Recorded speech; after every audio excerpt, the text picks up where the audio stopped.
All right, so hopefully you guys can hear me. Let's see. Anybody? We good to go? Like, share, subscribe, hit the super chat on the way in. I'm waiting for the brother F.D Signifier to pop up in the comments. When I drop the link, it is only for F.D Signifier, right? Um, so he can click it and come up. So we're just waiting for that brother right now. Oh, there we go. All right. So I'm going to, if I know how to do this, because I'm not used to Apple products. That's my lady's forte. Give me 1 second, brother. This is her laptop. I'm like, you know, I was like, babe, I got a conversation with FD. I gotta hurry up. She was like, what? It's like, you know the brother FD Signifier was telling you about? She was laughing her ass off. Talking about relationships. Yeah, she's the one who was like, babe, I gotta hurry up right now. If I can drop the link, that would be great. Give me a second, brother FD. Technical difficulties. Everybody, give me a second. I'll be right with you. And like, oh, actually, right now, babe, the pasting the comment thing. The pasting the comment? Oh, the link. Oh. Yeah. Just real quick, so I already copied it.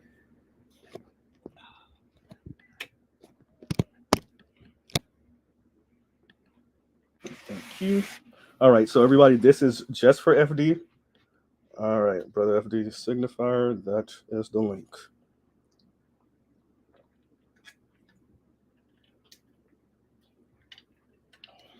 What do you press again, babe? Control, control and click. Okay, all right. All right, so I think we got the brother FD Signifier. All right, I'm gonna bring him on real quick. Go ahead, brother FD. I'm gonna point this out so that we make sure that make sure it's you before I put it to two screen. I don't know. I can't hear you. Is it me? Are you speaking, brother? Hello, hello. Can y'all hear him? Let me see. Huh, this never happens.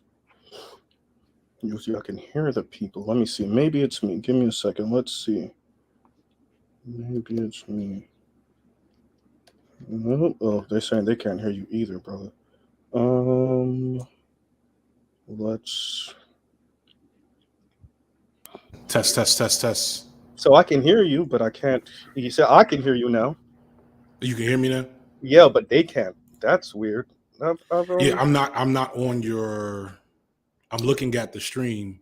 Yeah, no, you're here. You look. Okay. You're here. I just Oh, okay. So yeah, why can't they hear me? They should be able to hear me now. Oh, we hear them. Okay, say they hear you. Okay, I hear you. Okay, perfect. That's interesting. The headphone is in, but it's not. Now, there we go. I think we got magic. Test. Perfect. Now we can hear them. Now they can hear you and me. All right, go ahead, brother. Go ahead. Where you want to start? You know what? I'm doing a. What am I doing right now? I started 2023 thinking I needed to make an effort to be more accessible to people that don't like me and don't agree with me in a weird way. I'm doing the opposite of what would probably be better for my mental health. And I'm going to be, I'm going to be giving time and space than I normally would to try to have some conversation, especially with y'all. My homegirl who was in the Black Manosphere video for a brief moment, who I'm really close with, whose name I won't drop because I know y'all harass people. She was like, Mr. Z, don't be harassed. Not you in particular. Oh, okay. Not you in particular, but come on now. Let's be real. I can show you some of the emails I've gotten. I believe you. But she was like, we had this conversation about what my specific role is and or could be in these online discourses. And at the time, I was like, I'm never talking to these niggas. Fuck these. That's messed up. You see the way I've been talking to you, brother. I always have respect. It's not been even following you before the Manosphere videos. It's not even about respect, though. It's about protecting my energy. It's about efficient use of my time. And like, so don't get me wrong. I've plopped in and out of here once or twice. I think you've mentioned it a lot. Yeah, no, but I was like, what? Because you've actually made yourself known. Other people I know other people listen because I can listen to their videos and be like, you're mitigating for something I just said to you 2 weeks ago. Like, so I don't know. I honestly would doubt it, to be honest with you. I think it's mostly me because I've heard you say that. And the black films don't have nothing to do. The black films that I'm in community with don't have nothing to do with y'all. No. Not them. I'm saying some of the more extreme. The people that you told us is only like 2 people, which is divesters. And I've definitely heard some swirlers and divesters say certain things. I've been like, bro. I mean, possibly. Y'all are weird. Not weird. Because I'm trying to be. I'm gonna try to. Speak how you need to speak. Speak how you need to speak.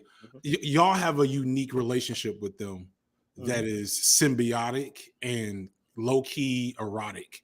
And it's like if I was a writing man, I would write like amazing fan fiction between your community and the ladies in the Divester community, just falling in love and breaking down all these barriers and animosity.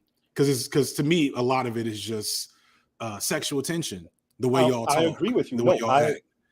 But brother, that's what I'm saying. I agree with you. What I've always said, this is my argument.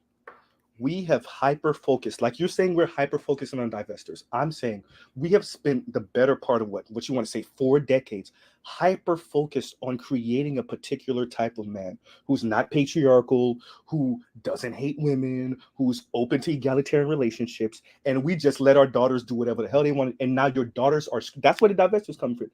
They don't want egalitarian. And I would argue it's way more than divestors, but they're just the loudest about it. And that's what my argument is. Yes, you're right. It's a lot of sexual tension. It's a lot of people being mad about who didn't want them in high school. I think y'all way underplay that. But we've hyper focused on the boys and their issues and the men, and we just told the women, hey, just feminism and female rights and empowerment, and go ahead and hide all your insecurities behind that.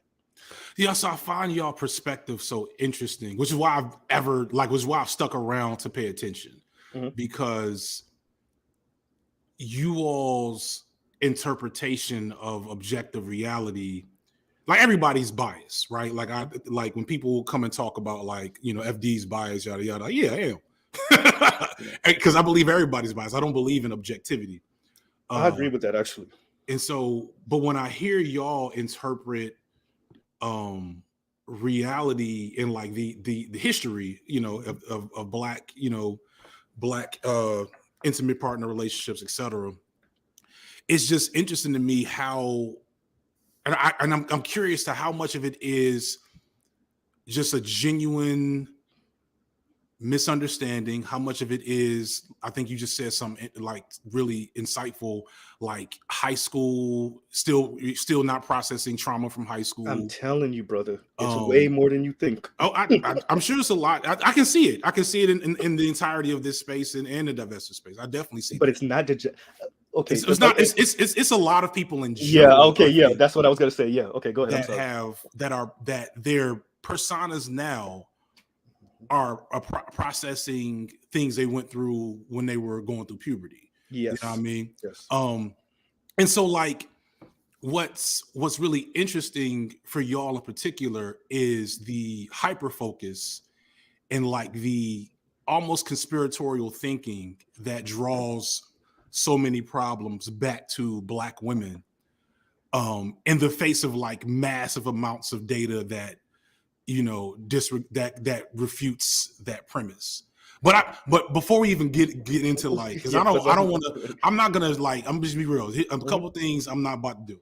Okay. I'm not about to sit up here and argue with y'all about trans people at all. Not that I don't know if that's ever been your topic area. Yeah, that's not. I don't. You know what I'm saying? You already know that's not my thing. And I'm really not about to like spend a ton of time on Black women in particular. You know what I'm saying? Like we can get into theory and because you asked a question I thought would be interesting to have a conversation around.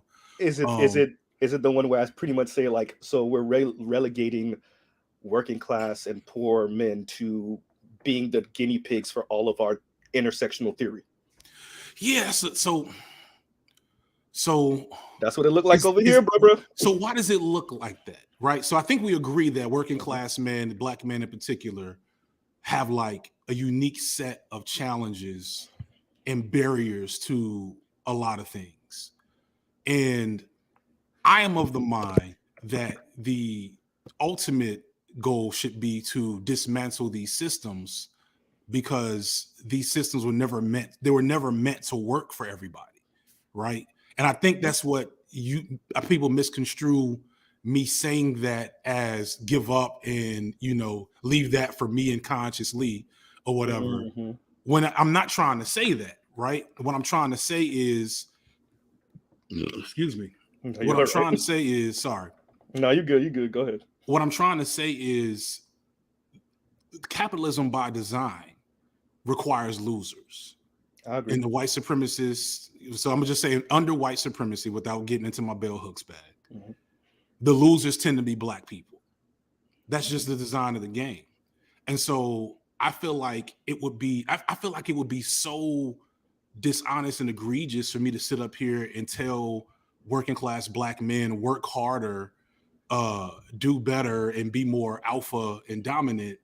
And then you can get hold up for a second. Mm-hmm. What's up? Oh shit! Okay. Oop, see, excuse me. No, you got we use profanity on this channel. Kids. I'm cursing in front of my kids. Okay. You got it. Hold on 1 second. Mm-hmm. You got it, Seiki. You got it. The piece is right.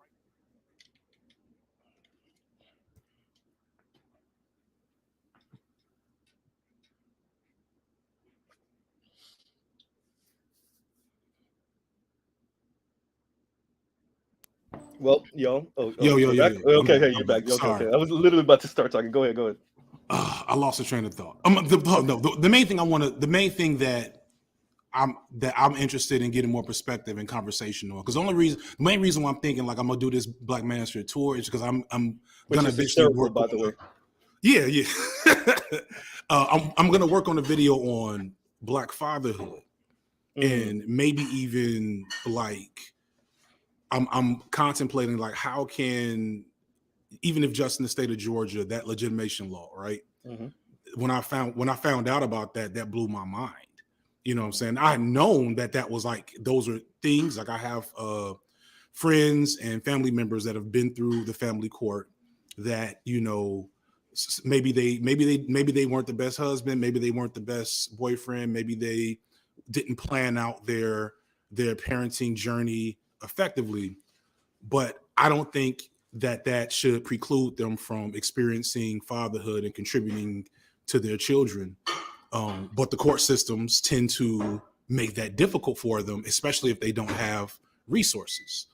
And so I'm like, okay, that's something that there's synergy on, right? I agree. Like, and I'm not a father yet, so I can't go into that too much, but yes. Right. And if we can find strange bedfellows, because I feel like nobody's going to be on that tip as much as, at least that I am connected to, as y'all.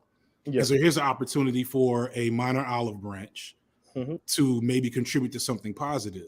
So I already commented on an elite attorney video. I want to talk to him next. I guess I got to talk to Green Gorilla. I said Gorilla, brother. Yeah, Green I said Gorilla BGS. I don't want to talk to BGS. No, Green Gorilla, brother, and Dr. T. Hassan Johnson. Those are the two people. I definitely got to talk to Green Gorilla, in particular, because I've from what I've known of him, philosopher. That's definitely that he's the one who knows the stuff you know. He read the books you read. If not more, I guarantee you, he's read more than me. Just from observing his content. When I was researching for the Black Manosphere video, those brothers, they read stuff. It's the interpretation that always surprises me. I literally was going to say, because is it that you don't, this is, I think, and this is why I focus on a Divester so much, and I focus on some of these dynamics so much, is because, like I said, we hyper focus on the boys and the men. Okay, cool. That's something me and you are not going to agree on. But what ends up happening, I think, is because of that. And I agree with you with the whole concept of how capitalism affects Black people. I think because we're on the socio-economic bottom, and because we still have this pernicious kind of Nixonian sell them on capitalism, sell them on do for self, sell them on upward mobility, and keep on plastering Black celebrities in their Black face. excellence, Black Exactly. celebrities, yeah. So what ends up happening, I think, is that hit Black men and Black women, Black girls and Black boys a certain way. Mm-hmm. And it's made some of our sisters a bit delusional. I mean, I think that's what we saw over and over again on Kevin Samuel's show, that so many brothers and sisters on your side continue to ignore. Why do they keep on going on Kevin Samuel's show? Because they're looking for a lifestyle. They're not looking for love. They're looking for a lifestyle. Y'all keep on pretending they're looking for love, and no, they're looking for a lifestyle. But I'm saying all that to say is, that's why I do what I do, is to say, y'all see this? Okay, y'all gonna keep on ignoring it. When are we gonna address this? It's not as small as I think we think it is. I mean, even look at divorce and look at who's getting married. That, going back to what I was saying earlier, we're turning the institution of marriage into like an elite institution. Look at who's getting married, and but it's always been an elite institution. Would be my point. You know what I'm saying? Mm-hmm. Like that's the origins of marriage was for land ownership. Sekou, go ahead and make a plate for Rohan. Rohan, are you good? Can you put your piece on the plate? You do know that this is what we're talking about, though. You know, I heard you say that. Yeah, I heard you say that. Literally, what you're doing is what Black men are at. That's all.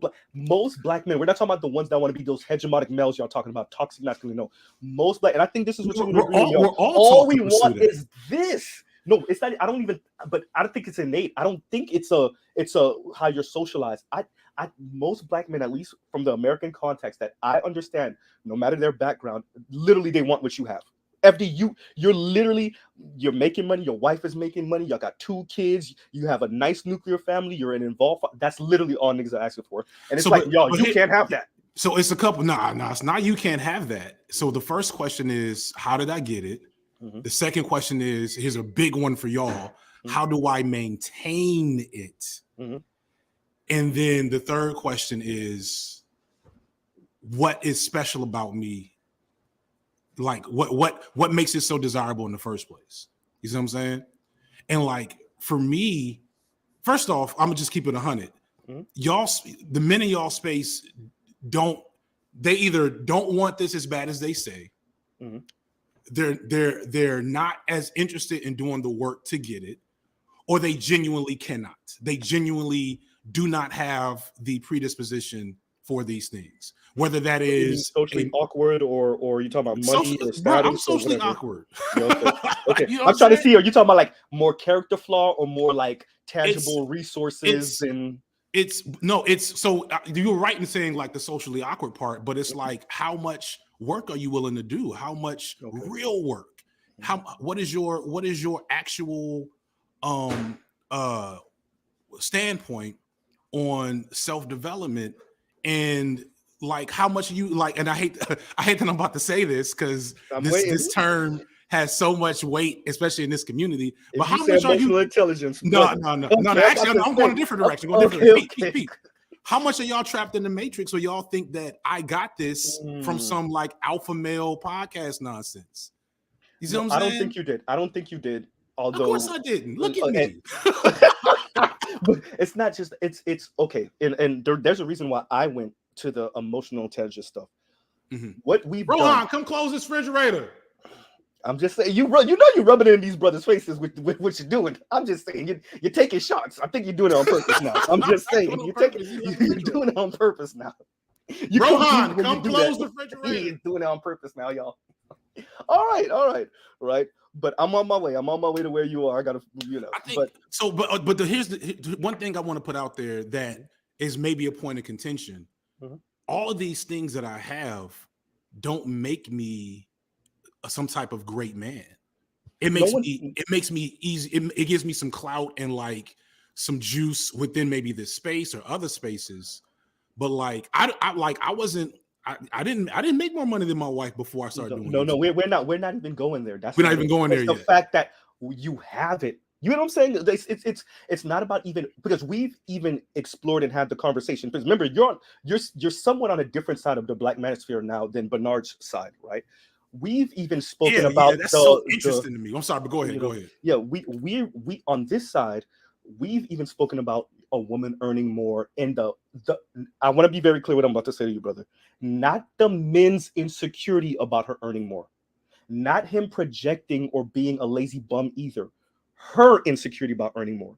I mean, we've had. I'm not going to mention it because I don't want to get you tangled up, but we've had content creators that are not even divesters. They're not swirlers, but they're kind of not Black women empowerment side, and they straight up said, "I can't be with blue collar because of this class structure and the way I see class and this and that." And I'm perfectly okay with that. But what I'm saying is that money thing, that status thing, I think when I listen to y'all brothers speak and some of y'all sisters speak, I think y'all way underestimate the women screaming. And I say this all the time: the women screaming at the top of their lungs, "We don't want this." And that's what makes me wonder how much. I mean, I know y'all think we're in a bubble, but sometimes it's like the F.D. T Noir bubble, the Khadijah bubble. So I'm like, I think if you're fair specifically to me and T and Khadijah and Kim, they've all engaged with the fact that all of us are raised under patriarchy. All of us are taught these same. I've heard that. Right.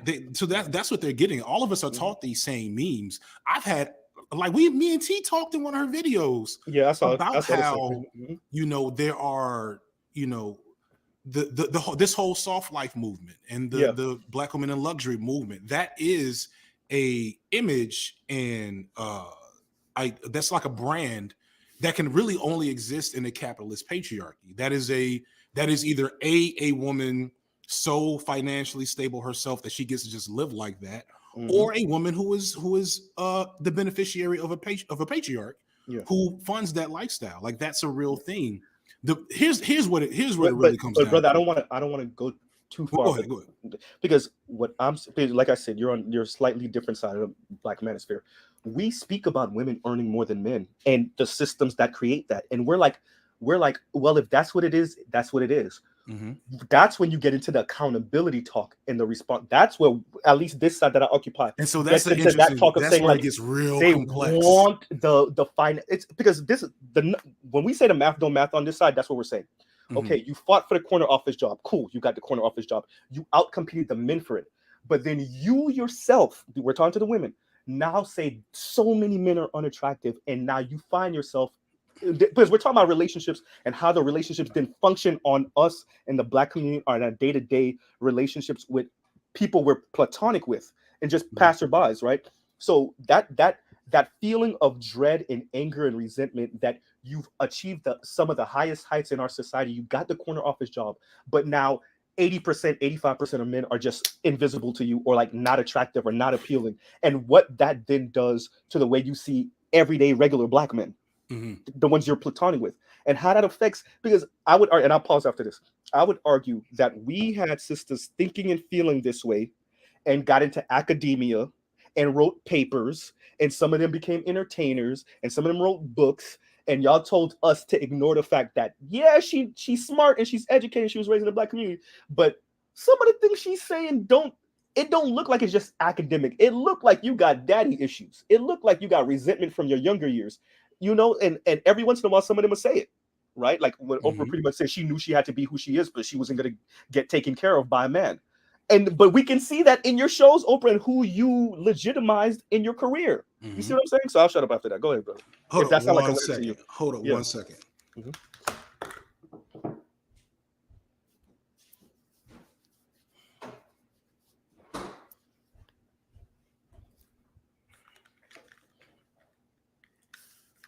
So these are legitimate critiques of neoliberalism and I'll say girl boss feminism, and a lot of things that have happened, we'll say, in the last 30 plus years in Black media and mainstream media, where we have gotten very comfortable. I called it I don't know if you watched the Black Manosphere video. I saw the whole thing. Okay, multiple times, like 5 times. You heard me. I called it the niggas ain't shit discourse, right? Yeah. And but how powerful that was, brother. That's what I'm saying. That was powerful. That was powerful and harmful. And we Harriet, need more time there. I didn't watch Harriet, The bigger long bro, the bigger long character, bro. Imagine a white person. I'm not saying racist or not, whatever. Sitting down watching a movie. Remember, 1850s. A black man looks a white slave owner in the face and says, "Oh yeah, I'm gonna use whatever money you give me for capturing Harriet Tubman and use it on white whores." That was written into the movie, bro.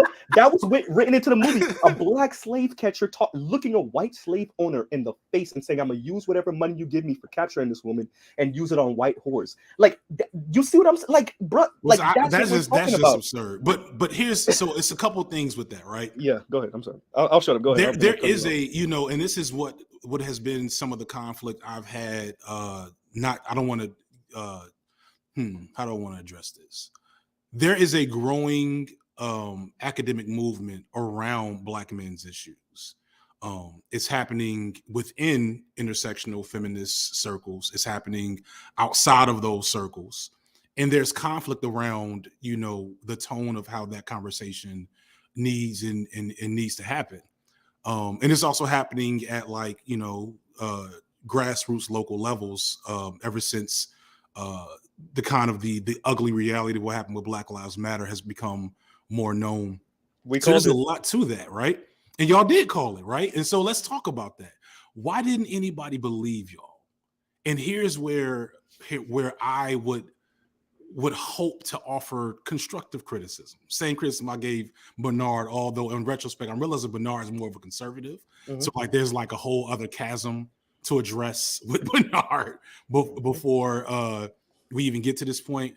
But why didn't anybody believe y'all when y'all said Black Lives Matter is cooking the books? There's problems here with how Black men are being regarded in this space. And y'all weren't alone, right? Like what you realize when you do more research is that there were Black men within the organization and Black women within the organization making the same claims. You all were within y'all's small pocket the loudest to say that. But people didn't believe y'all because y'all associated with Tommy Sotomayor. Wait, bro, that's such a small. Black Manosphere 1.0 Tommy Sotomayor is rare, bro. Go ahead. But I want you to look. I can't. Let me not look through your channel, right? You can. I see BGS is in the chat. You know what I'm saying? BGS is there. Yeah. Let me just go to BGS's channel real quick. You know what I'm saying? BGS. All right. So let's say you're not gonna get me to throw BGS on the bus, though, right? I'm not even trying to get you. I think y'all ain't get Barack Obama, Reverend Wright me. Go ahead. I hope that BGS stands on the square. Mm-hmm. So first video, Passport Bros. Mm-hmm. Down a little bit, Tory Lanez. Here go Kevin Samuels again. Mm-hmm. Let's see where we got. Is Killer Mike being red pilled? Engage with his content. I mean, no. This is what I say when I say that. I mean, what we know there's a few people shadow listening to us. If you're not going to, because what I'm saying is just listen to it and then say, that's some BS. But just because if you're just listening to BGS shoot in the breeze in the background with us on a 8-hour panel or something like that, where we just pretty much turned it into a barbershop, that's a different conversation than the stuff that he actually spends time on and he focuses his energy on one particular topic. But it's not that. Oh shit, am I still here? Yeah, no, I can hear you. I can hear you clear as day. But it's not that different though, and that's kind of my thing. Long story short, motherfuckers don't trust y'all to take y'all seriously. That's good, and for good reason, because within every like I'll use Dr. Hassan for a second, because I had many a person before I ever made a Manosphere video point out Dr. Hassan and Tommy Curry to me based on just consuming my content. Said, hey, you should rock with these people. You should rock with these people.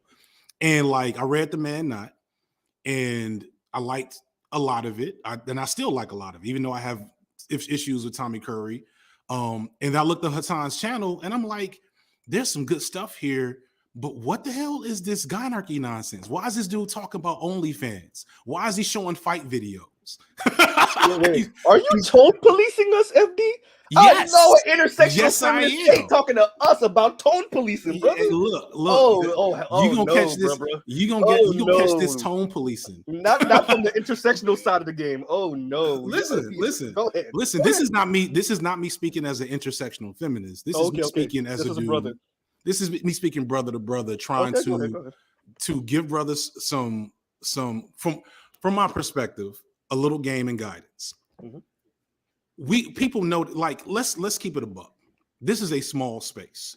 This has been a small space, and this will remain a small space until y'all stop. And this is the thesis of my whole Manosphere video. Until y'all stop making misogyny y'all communal, y'all cola nut. You know what I'm saying? Are you familiar with the No. Until y'all stop making it the spice, until y'all stop making it the core ingredient to your content, but y'all are never going to be taken seriously, because even if y'all are right, y'all are not to be trusted. Okay, and I think that's okay. I think for those that we'll get louder every time a BLM happens, and we will shove everyone's face in it because y'all weren't. And it's not just that brother. I don't know if you ever saw their original kind of why we are who we are, or whatever, the mission statement they had, and they like completely written out black men, and like what we were saying was very simple. You have these three, queer intersectional feminists, cool. Nobody even hyper focused on their sexuality. We're saying y'all don't understand. Let me say this again, brother. Black men's blood, memories, their lives, BLM, their blood, their lives, their memories. That's the movement. We already did the numbers of how many black women are, unfortunately killed by the police, and how many black men. We already did all of that. What we're saying is, you had 3 queer lesbian women, the head of a movement that black men's lives literally bolster, and they tried to write us out of it, and everybody ignored it because they think we're some y'all just saying up as sexist, misogynist monsters and patriarchy and black patriarchy, and literally you watched it. We watched them, and even the recent video with what's her face, Patrice Colors, they're sitting in the back of some freaking big house drinking it up like they won, bruh. And once again, the movement was built off of literally the dead bodies of black men, literally the dead bodies of black boys. These sisters who despise us got to run out the back door with the resources. I'm sorry, go ahead. No, it's a supremely ugly black eye on so many things coming out of critical theory, right? It's gonna keep on happening, brother. Until y'all critique them. And it will no. So so the critique, the necessity of the critique, I completely agree with. The question is, who's going to do it? And whose ability to critique is going to be taken seriously? And when the person doing the critique of BLM also has a video about red pill, it's also showing up on Fresh and Fit podcast. It's not going to be taken seriously because I hope this is clear. Like, so let me be explicit. Go ahead. I don't have to be here. Right? No, I agree. Like I saw that in the comment when I was on with Bernard, and I almost like lost it in the moment because I was trying to be cordial. Some dude said BGS is right. People gonna have to start coming to the Black Manosphere to talk and I'm like, these niggas is really delusional. Because I don't have to. The whole space of social media and YouTube is sadly built around black men in general. Like, like we might be like a piece in the inner core, kind of like what is it? So with the core to Earth, go ahead. Yeah, not the core. No, not like a damn, I can't think of it. It was in Jurassic Park. You have like a bug in the middle, and okay. All right. That I fail with that metaphor. But the point I'm trying to get to is when you see what's happening with like Fresh and Fit, and I call them the Manosphere second wave people, excuse me, and now Andrew Tate, and whoever else is going to be next. I guess according to Obsidian is just hysterical. Don't even do that. I knew you were gonna say that's what I said. Don't even y'all. Yeah. And Bernard's explanation of that was spot on. That was that was kind of other people trying to mock us in this space. So y'all got the white woman, running y'all and running things. Yeah. But here's the point I'm trying to make. There are there are things I've heard in this space and witnessed around this space that I'm like, man, that's a provocative perspective on insert issue about black men or black people here. That is a thing. The flip side is that is a minority of thought within the space as a whole, and y'all seem to not want to do the work of stamping down or creating space between the goofies and the non-goofies, number one. And the thing I'll give y'all, somebody just left a comment I want to respond to. People are taking the Black Manosphere seriously, which is why Shout out some to the people Roger Report want to discredit it, and others are trying to adjust their positions without mentioning the Black Manosphere. No. What people are doing, I think that's the disagreement, because I think they are. I actually agree with. Go ahead. Finish. What people are doing is making content. That's what people are doing. As long as the Alpha Male Podcast wave on TikTok and here continues to be a thing, there will always be money to be made responding to that. That's the Black gender war narrative since probably the 60s. That's been a thing. Don't take views and clicks for relevance, right? Mr. Beast gets more views and clicks than anybody. Yeah, he sets the meta maybe for making YouTube content, but Mr. Beast ain't changing culture. You know what I'm saying? Like, popularity and power are two different things.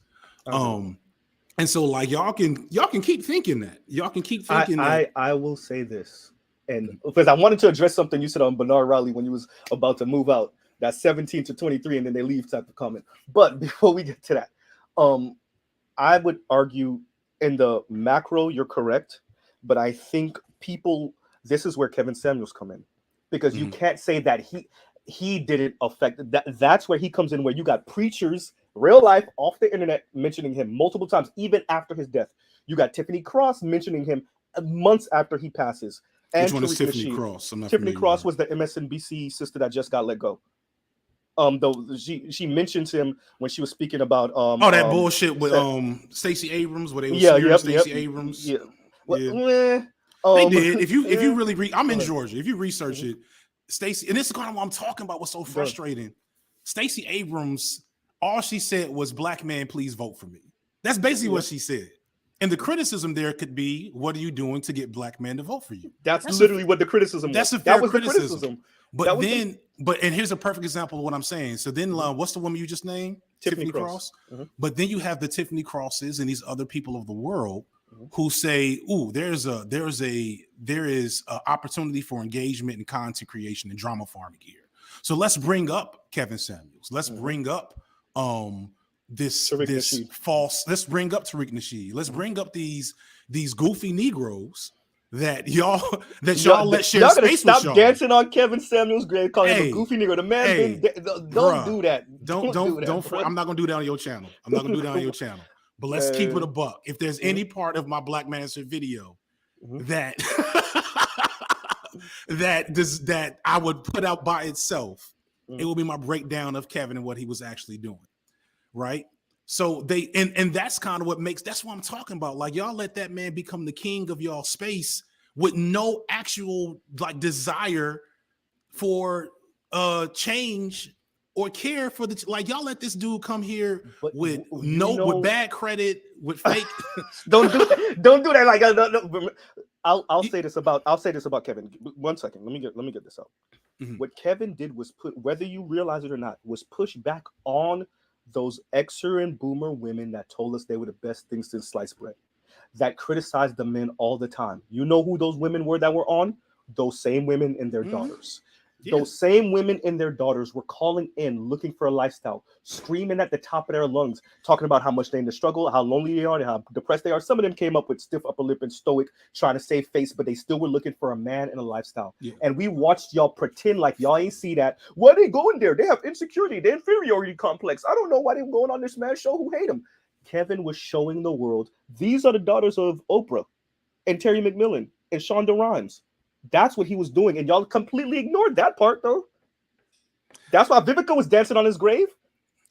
Yeah, I'm just saying. Was that some type of great revelation, though?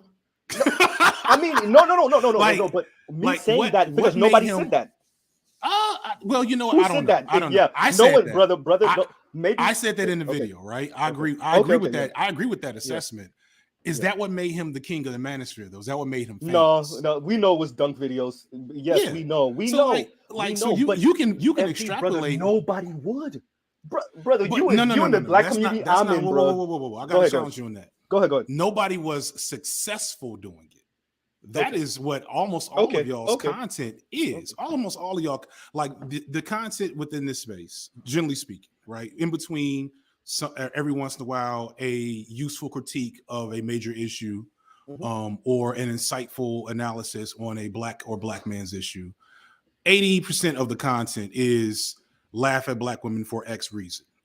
Critique black women for X reason. That's 80% of y'all content. Okay, this is a real question, brother. Mhm. And this is going to the tone policing. You're right, we have that. Yes, we do. Mr. Z owns that. And what's wrong with that? We're supposed to be above board. We have our intellectuals, but there's going to be some of us that are going to be more on some Ayatollah or making fun or dragging or whatever. Why does it have to be very above board, always very articulate and with the 4 or 5 syllable words? We have that section, right? We have to also address those Divester channels with 15 subscribers, like you said, although they have way more. But bro, name me all the Divester channels with more than 100,000 subscribers. There's about a dozen. There's not no dozen. Okay, no, there's you know what? not. There's maybe 4. No, there's more than 4. But wait, are you straight? Are you also talking about the ones that kind of play that back and forth between black female empowerment and like low key advocating for Swirler and Divester stuff, particularly Divester? Let's draw the line at Divester at what's her name? Mahogany Pink. Oh, bro. Let's say Mahogany Pink. Yeah, but she don't got 100. She don't got 100,000 subscribers. She don't. I know she don't have 100,000 subscribers. Yeah, but no, bro, it's like it does. It's like it, bro. Name me 5 of them right now, so I can Google them. I am so curious. And Mahogany Pink, from my perspective, is like barely a Divester, right? Bro, are you watching the same thing I'm watching? Brother, we can't be watching the same thing I'm watching. I haven't watched her. I mean, I don't, unlike y'all, I don't really watch content. Why that matters, because I don't want to just say it like it's, just the reason, because Mahogany Pink did an interview with Lexus Exodus. And she said something, she alluded to her being in academia and tutoring. That's why it's important, brother. I'm not just talking. That's scary. Bro, that's what I'm saying. That's all I'm saying. How many subscribers Lexus Exodus got? Maybe like tens of thousands. I just looked. She got less than 30. Okay, yeah, But brother, but understand what I'm saying. That I mentioned that to say, and remember, Lexus X is working corporate America or something. She was talking about she was making 6 figures since how long? That's why it's important. That's what I'm saying. These are people that this is why I listen to their content. Every once in a while, they slip up and tell you that they're in academia tutoring, brother. You hear what I'm saying? Yeah, and they have these views about black men. That's scary, bro. That's scary. But we got away from a point. Yeah. Go ahead. Yeah. Because I want to respond to that, but I want to respond. Let's go back a couple of minutes. So you asked, what's wrong with that? Like, what's wrong with y'all? What's wrong with some O'Shea? People, not all. Like O'Shea Duke Jackson, right? Yeah.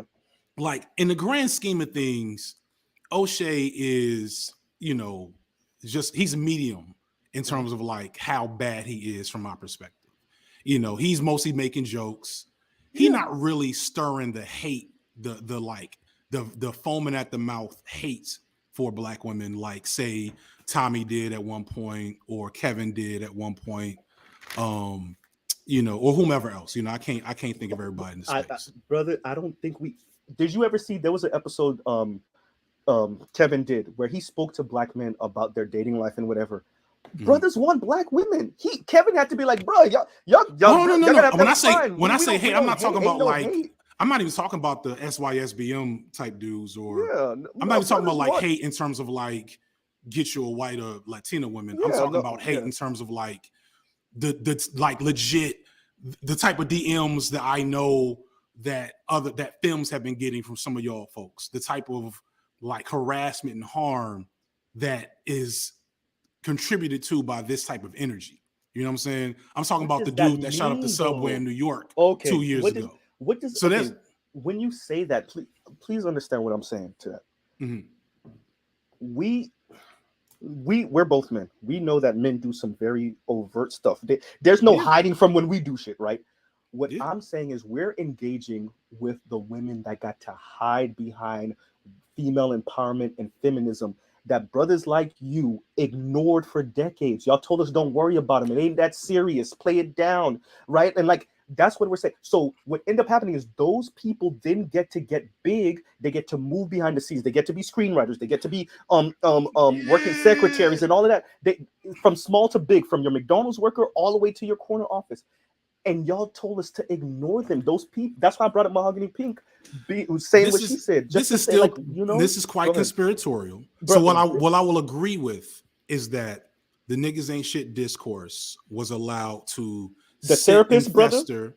The therapist. Let me finish. Go ahead. The niggas ain't shit discourse was allowed to sit and fester for far too long without direct engagement into what the problem was, right? But let me first, outside of you, who was saying it, FD? Very few. That's what I'm saying. That's what I'm saying. That's why we think that we making a move. To address what you said a little while ago. That's why we think. I don't think that's if what we y'all didn't are say doing. anything. You don't think that. I'm gonna shut up. I'm gonna give you all the space. Mm-hmm. What we're saying is, if it wasn't for us, we don't think y'all would have ever addressed it. Y'all would have let those women damn near become president and still be like, well, y'all are just misogynist, homophobic, transphobic pigs. Like, that's what we're saying.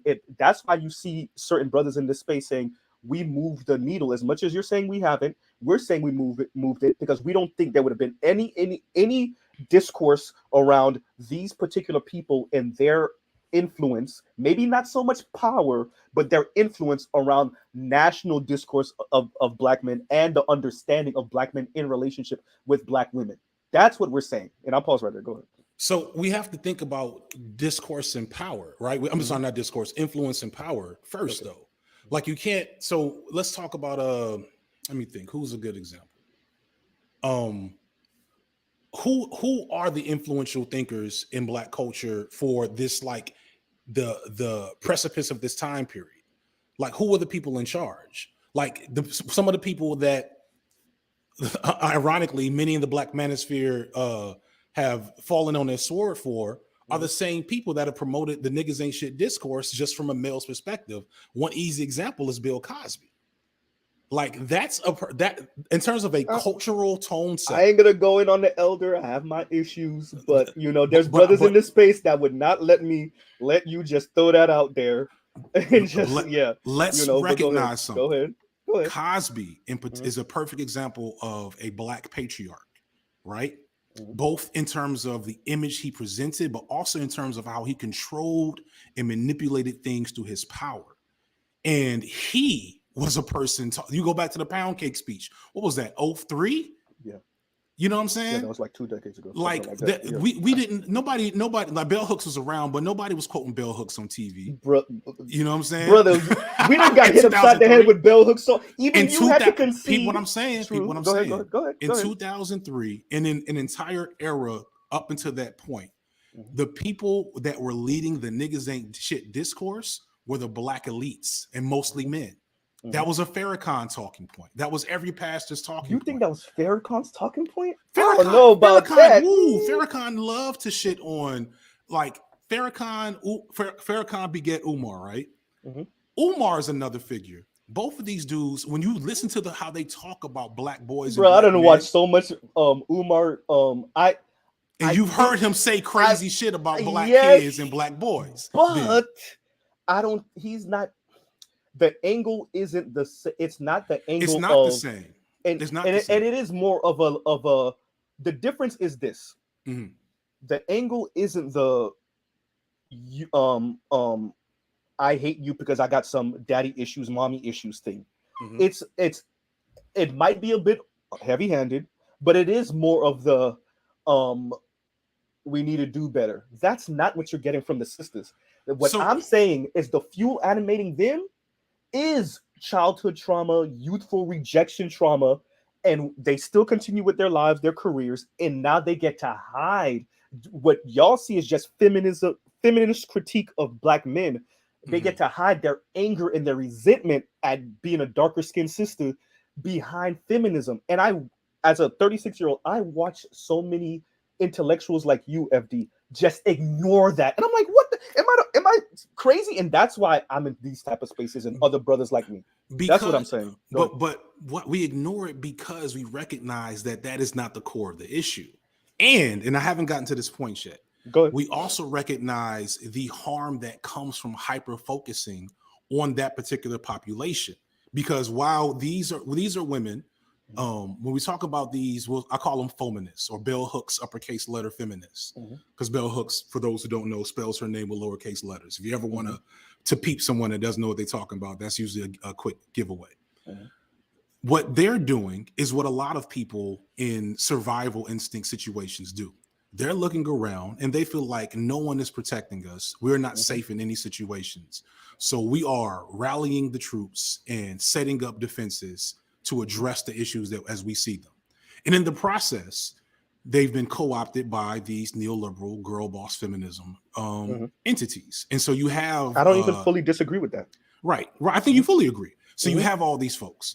But what y'all do, and the place where y'all fail, is you all disregard the reality that brought them to that place in the first place, which is misogyny. In fact, you are revel in. I think it's more white supremacy. I think it's more white supremacy. You can't and I have think they misogyny without white supremacy, though. You feel me? I don't. You can't. So it sounds like you're about to absolve black men from. No. I wasn't going there. Okay. Where I was going is the same people then tell us, because this is where feminism gets really like blobby and like amorphous, and like it's just all over the place. It is something that was never meant to be what it is now, right? Yeah. That's true, and it's messy. That's what I was gonna say, because you have different type of feminists. Some of them, particularly black feminism we're talking about, some of them kind of ignore the white supremacy. They don't speak about it so much and focus on us. Wait. But I get what you're saying, but I just want to be clear. They focus more on us, like we're the number one problem, because black men, at least on this side that I speak to, we don't actually think black women are the number one problem. We think the way they're conducting themselves is a problem. I don't think we think they're the number one problem. I think at least brothers like me would agree with you with the white supremacist talk and capitalism talk and how it functions on us. I think we agree on that. I think there's another side, the side that you're speaking about, that speaks about white supremacy, but they make everything that they disagree with some type of white supremacist structure. And I'm like, so a black man wanting to lead his house and have 2 kids and be a husband, that's some type of white, like everything becomes white supremacy that they disagree with. Right. And so that's, here's my critique of that. Go ahead. That is a white supremacist structure. That don't mean I disagree with it. Does that make sense? Yeah, I am literally right now, as you noted earlier, living in a white supremacist institution. I'm in my house with my kids, with my wife. Excuse me. I love how the going rumor within the community is that I'm bisexual, because that just has to be, it has to be something. With certain folks within the community. I just want to be clear, not that there's anything wrong with that, but I'm not bisexual. And you're literally living the life that I'm literally living within the institution, brother. Because it's not wrong to critique an institution you participate in. I mean, we critique capitalism, and I agree. Exactly. I agree. We're all capitalists. I want to come back to where I think we have common ground and like offer my prescription. Go ahead. The only reason why I've bothered engaging around your content compared to other dudes is because I've noticed a system analysis framework. I've noticed a class analysis framework in comparison to, say a Bernard Riley, who told me in that conversation he doesn't think white supremacy is a big problem, right?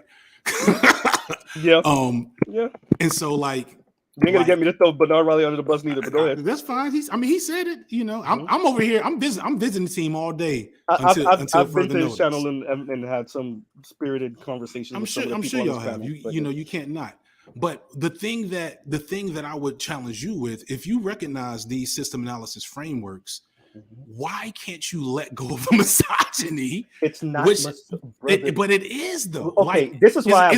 Hold on, let me go ahead. It's not misogynistic to critique women or institutions through which women benefit or can take advantage of and things like that. That is not misogynistic. It is misogynistic to do like the other 90% that y'all are talking about, to complain about women's behavior as being degenerate, to complain that women's behavior is leading to the fall of society because they're not getting in line with black men, et cetera, et cetera. Like the stuff that has a brother value. said it, brother. What misogyny do you see in Mr. Z? I'm just saying. I don't, you know, Mr. Z, I can't even charge you with that too tough right now. I can't even charge you with that too tough. Brother, go ahead. Finish. Go ahead. If I hung with if I hung with a lot of police officers, you would have questions about, you know, what my real allegiance and ethics were. You see what I'm saying? Mm-hmm. If I involve myself in a space where I may present to you the most gallant and unreasonable perspectives on certain issues, if I rolled around in a space with criminals and crooks, you'd be like, Brother, I mean, he seemed like a decent dude, but it's a lot of crooks and criminals in the space with him.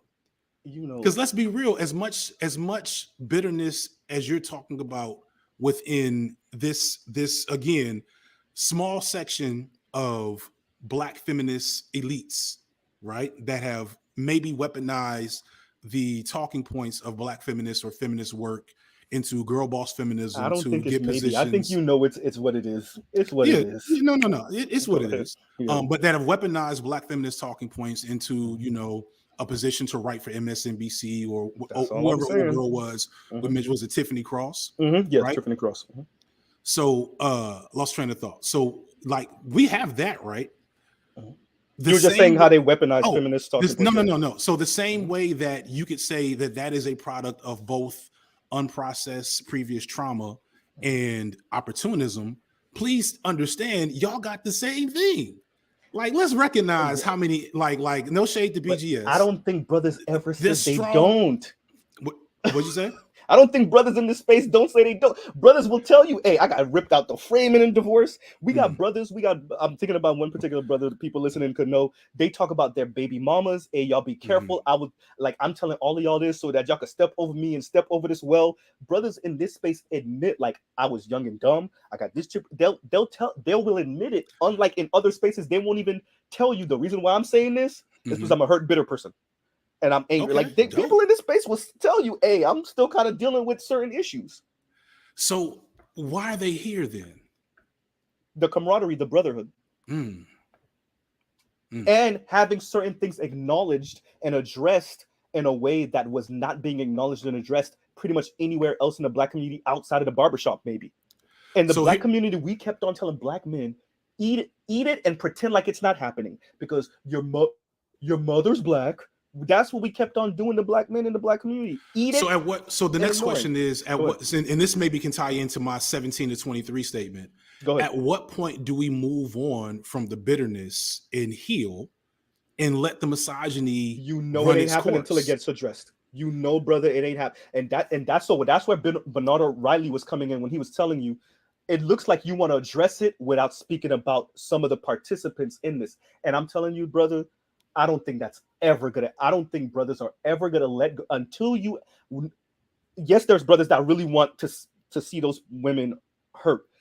At least on my space, you're not saying that. So I conceded that. At least in the space that I occupied, that's not what we're saying. But if y'all don't even acknowledge that these people are doing this willfully, knowingly, and willfully occupying spaces and using their resentment and anger. I mean, literally, look at the therapist. The therapist was a prime. That was the therapist is a complicated example though, because the therapist was trying to do her job and just did it poorly and then put it on social media. Brother, no, you know a lot of that. And I disagree. I disagree with the therapist's overall tone, and I think her losing her job. But her tone was thing. That's her tone Black was men's moms and sisters and aunts and uncles. And those, not uncles, but aunts. Go ahead. No, and those women, like when we talk about, I've put it out there multiple times that the people that taught me most about performing patriarchy were Black women. Yeah, it was my aunts, it was my moms, it was women I was in community with, and they're not doing this based on some sinister Machiavellian plan to exploit me when I get a good job. They're doing that because they were taught the same things I was taught, which is you raise strong men. And strong men will succeed in life, and they'll be better. They'll have better lives. They'll be safer. They'll be safer. But what happens if you don't raise strong men? What's the other side of that? And black men in this society, what happens if you don't raise strong black men? And no, exactly. When you raise weak men or men with certain issues and flaws, you're liable to have an R. Kelly, right? You're liable to raise monsters. Yeah. You know what I'm saying? And but the thing is, the question really has to come down to, how do you actually raise strong men? It's not by telling them not to cry. It's not by telling them to be emotionally distant. I'm gonna just dab this here, but we're not gonna stick on it. It's not by having them bond on homophobia or misogyny, because those things will beget other problems. At least on you, this side you of the maybe not. Yeah. But like another person who I engaged with in the last couple of weeks, Sergeant Willie Pete, made like 5 videos about transgender. Bro, don't do that. Don't do that to the OG. Not on this channel. Don't do that to the OG. And again, we're not spend time here. I'm not gonna spend time here. But I'm bringing this up to make a point. When we have to get to a point of community healing, and I am empathetic to the plight of men who feel like they've been unheard, to the plight of men who feel like they're being gaslit by, girl boss feminism. As if that's not what's happening. I'm sorry. You're okay. Right. Yeah. No. The feel thing is a little dismissive. Go ahead. My bad. Yeah. I think some feel and others are, but I'm gonna focus on the men who are. I am empathetic to the men who have been gaslit. I'm empathetic to the men who have been harmed by Black women, and I want to be clear, via patriarchy. This is where we disagree, but I'm empathetic to all those things, but without actually unpacking the core causes and the core villains in this equation, what we end up with, and I'm not bringing this up as a trump card, I'm just being real. What we end up with is the thing that made Sergeant Willie Pete leave the internet for a little while, if you know what I'm getting at. What we end up with is homeboy in the freaking New York subway just a couple of years ago. What we end up with is some of the DMs I get, some of the emails I got when I made a video about Tariq Nasheed. Like, y'all have to own the fact that for every virtue of this space, and there are some, that it is greatly outnumbered by I'm gonna just be real, weirdos and crazy niggas that found y'all because y'all was talking that misogyny shit. And the misogyny shit is what is in the misogyny shit, or lack thereof, is why you have 2,000 subscribers and Fresh and Fit are going on 1 million. I knew that was coming when you mentioned, because you made a point to point out that you are not that misogynistic, right? You are not that. You don't have a lot of you don't have a real heat, the real hate for the ladies. That's not really what I get from you. But as you go up on down the line, and as the numbers get bigger, and that should tell you something. As the numbers get bigger in the Black Manosphere, as the subscriber base gets larger, it gets more and more virulently hostile to women and Black women. This backhanded compliment, I don't know about accepting. It's not this isn't even a compliment. This is a criticism. Go ahead. This is a criticism. You know what I'm saying? And because that to me, that is evidence as to why, for everything that you say that I wholeheartedly agree with, and that I have went to my detriment to bat for. You know what I'm saying? I don't have, like, going back to this weird conflict with Tommy Curry and the Black Male Studies crew. I don't have to mention this stuff to make my content and make my money. I don't have to be here. I could easily, because anything that I got from Tommy Curry, I could find from another Black scholar or good old bell hooks. I mean, can you? I mean, okay, there's something important that you said, because I'm not nearly as well read as you or any of that, so I don't know the and I'm only decently well read, right? Yeah. I dropped out my program. Go ahead. You dropped out your PhD program. I dropped out of community college. There's a gap. Right. But so what I'm saying is, even you conceded that bell hooks had some bad takes. Oh yeah. And I always say, no, it ain't bad. That's who she was. Well, I mean, so bell hooks is a product of that, like, 80s and 90s era of bootstraps Black intellectualism. You know what I'm saying? Going back again to Bill Cosby, right? Like, during that time period, what is that? Is that my home good old Julesy put me up on a lot of this. I think she called it the Warren Court era, coming out of the civil rights movement, where it's like, we're gonna pause all the, like, really hostile racism, and we're gonna have a race, and may the best Negroes win. Yeah. And so Yeah. the collective attitude towards Black issues became, well, if y'all will just get right and do Yeah. better and Yeah. focus and whatever, Yeah. I then peep that. I peep that. everything will be better. And so that's not Yeah. just Bell Hooks, that's a lot of folks. But she went. Okay, you're right. You're right.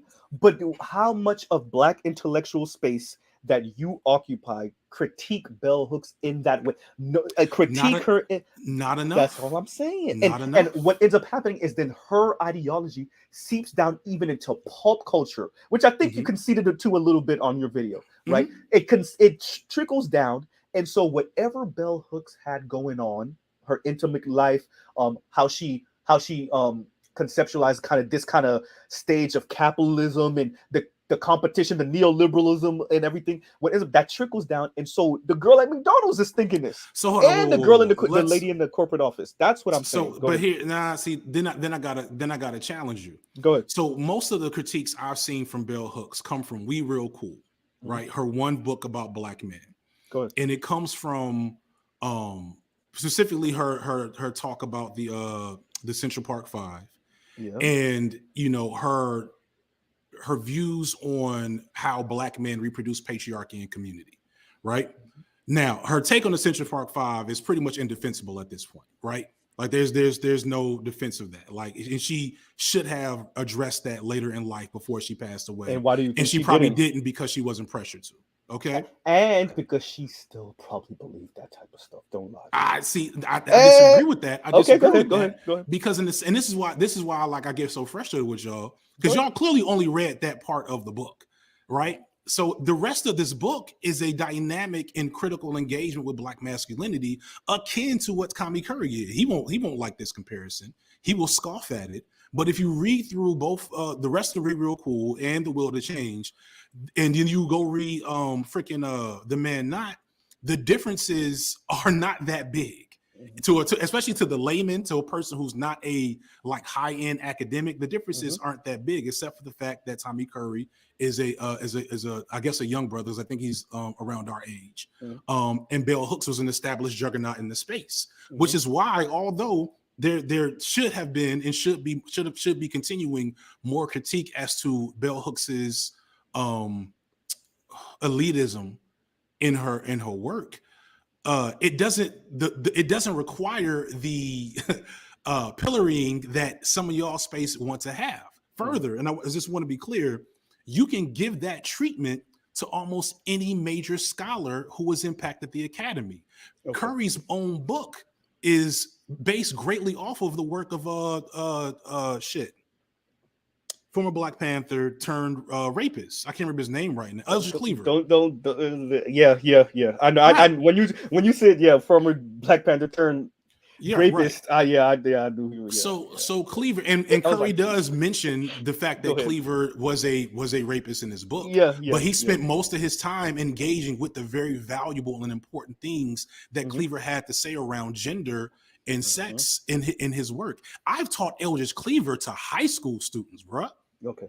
So like there is no argument with teaching scholarship of problematic people and focusing on the useful contributions that they have. It's suspicious. And it kind of gets back to my point as to why y'all are not to be trusted, that y'all are disregarding the 85% of what Bell Hooks has to offer to men and Black men as the only scholar. Let's be real. We want to critique the academy, right? Nobody was trying to put on for men and Black men like Bell Hooks was, which is what's so ironic. But that y'all hate her so much. Angle, I think what the intellectuals, that's if you are to be believed, what the intellectuals do is, we'll accept Black men in this way. We'll advocate for you in this way, and this is where intersectionality come in. If you will adopt this way of viewing the world, we'll speak up for you, and that's why we push up a certain.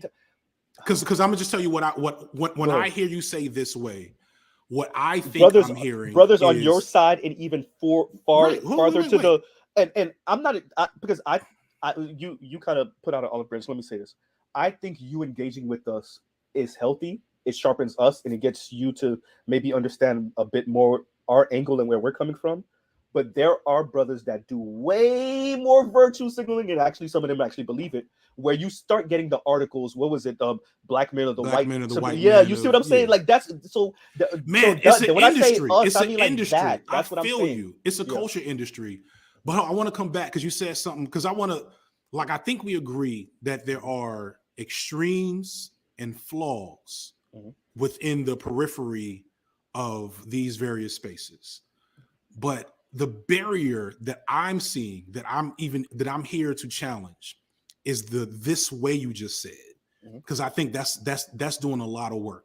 So when I hear, and this is the irony, when I hear you say this way, what I feel like you're saying is, and I think you've alluded to this, is that we want you to disabuse yourself of patriarchy before you keep it moving. Like that's what Bell Hooks was basically coming down on. Let go of patriarchy and we got y'all. And what you're saying, and what I think is the biggest challenge between men in the Black Manosphere that fuck with me, but that follow me but don't fuck with me, is that I'm over here saying, wow, again, living the dream. I'm just saying, fuck the patriarchy. I'm saying fuck the patriarchy, right? Yeah. But and so like if y'all you're if saying you and hold on, just No, one. go ahead. If y'all were not, if we didn't know that the intentions behind y'all attacking Black Lives Matter was in support of patriarchal ideology, I guarantee y'all would have had more. I doubt it, because the believers. Because it's not just about Black men and their supposed misogyny, particularly in the Black Manosphere. It's also about holding up a particular image and ideal. BLM themselves were saying, hey, we need to decenter men. So let me get this right. Yes. You're going to use the movement mainly built off of the blood and the death of Black men and the memories of Black men, the lives of Black men, but you're going to decenter the group of people that the entire movement is mainly based off of, the videos of them dying or being murdered by the state. That they, like, how does that, brother? That's what we're saying. So what Black Lives Matter should have been, in a perfect world, right?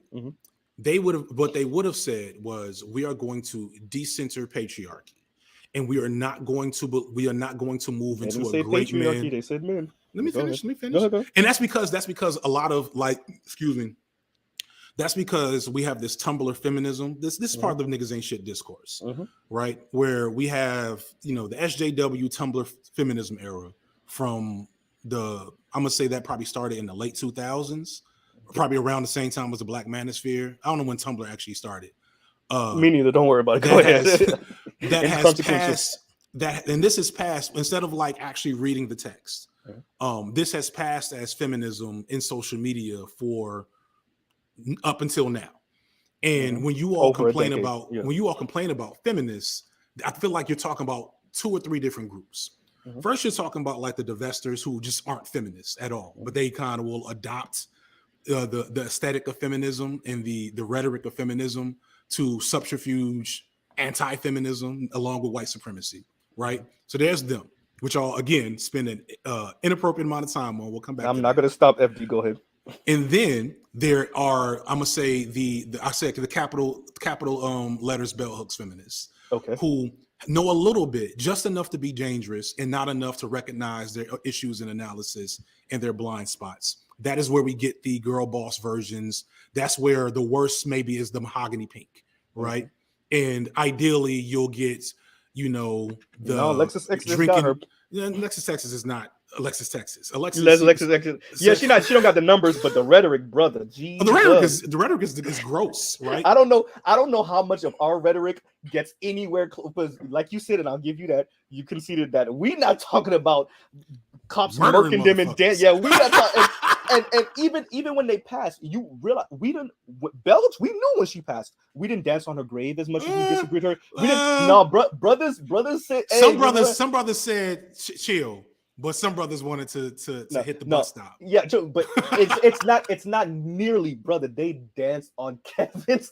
They danced on his grave. Oh man, they did. Come on, and we didn't. And as much who had a bigger social negative impact in the last couple of years between Kevin Samuels and Bell Hooks? Come on now. You know, in this space we're gonna say Bell Hooks, and we still ain't dance on her grave. And that's my point. in this space, we would say bell hooks, and we still didn't dance on her grave. But the fact that y'all would say bell hooks is a problem. But let's talk about patriarchy though, because this is fascinating, and I want to dig into this, even if it's just for my own development. I was talking about the 3 types of feminists. Yeah, and so the short version is the first 2 versions I'm talking about are a problem on various levels and require critique. But I guarantee you, just like my homegirl is the reason why I'm even here, along with, if you're fair to them, shout out to her, and Khadijah Mbo, etc.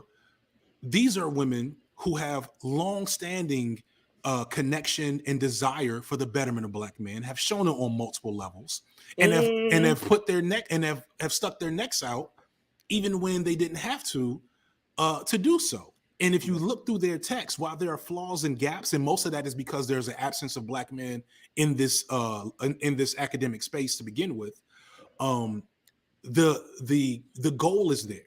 Why would you say there's a gap? You know, I got to cut you off for that one. There's so many reasons why there's an absence of Black men in higher academia. The first and foremost being like institutional structural racism. Niggas can't get through school, right? Yeah. It's hard to get through school as a Black man because you got multiple barriers to work through to begin with, because the way that white supremacy treats Black men is different than the way it treats Black women, right? Just wanted you to pause and acknowledge. Keep going. Right. And then to give credence to even the Dr. T's and the Tommy Currys, who again, I am a fan when I like Curry's work. No, you said what you meant. That was a Freudian slip. Go ahead. And Curry's critique of academia and how academia has excluded Black male thinkers who have been wanting to critique this this feminist structure. There is a barrier there for that critique. But I come back to, and this is a perfect thing, and I want to hear you kind of engage with what the role of patriarchy. Okay.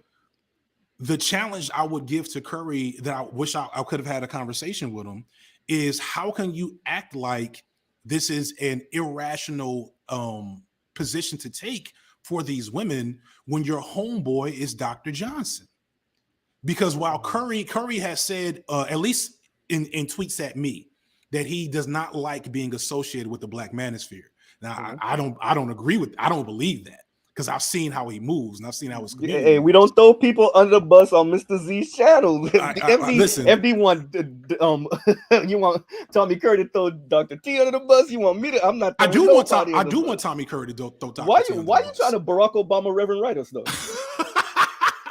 I'm just saying. I said it earlier. Because if Curry was more and this is emblematic of the problem.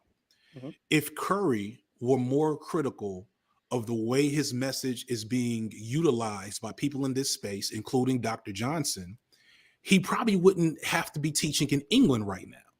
But this is people. Hold on, even the same thing that feminism fight against.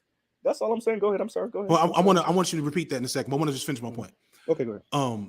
Because Curry and Hassan does a lot of work within that Black masculinity space that I think is very valuable.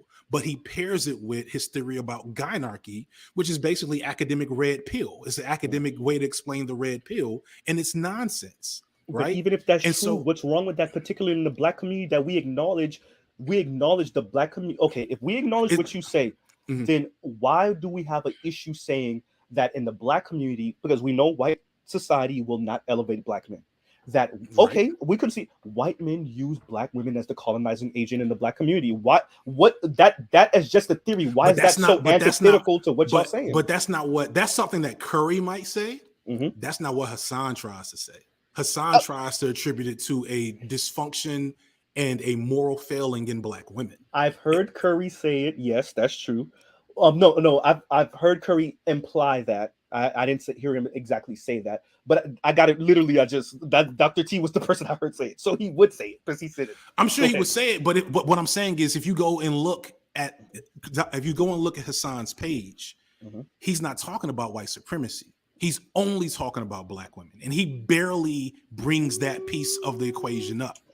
You see what I'm saying? I've spoken to Dr. T a few times. I've been on his channel. It's one thing to speak to him. It's one thing to speak to him. It's another thing is what your content says about you. That's different. That's I think the that's up to difference. interpretation. But we can agree to disagree. Yeah, on on that one, yeah. That's but you can't deny that in his content, the focus on white supremacy takes a backseat to the criticism of Black women. And to me, that's and to anybody. Would you argue maybe the way Black women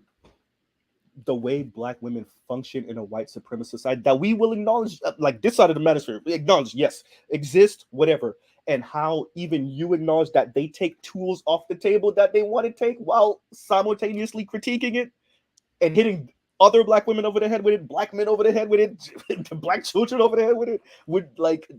I think this is really interpretation now, where we're getting into the space of like how we hear and register what another person is saying. And I think Dr. T does speak about white supremacy. I've heard him. I've literally spoken to him. We speak about capitalism. We speak about neoliberalism. That's Green Gorilla. That's his forte. That's his thing right there. And pause for the cause. That's why I think you and Dr. Green Gorilla should really. I'm gonna follow along a line of people saying this. Bernard Riley's was right. That's why I think you should speak to Green Gorilla, because this is his space for real.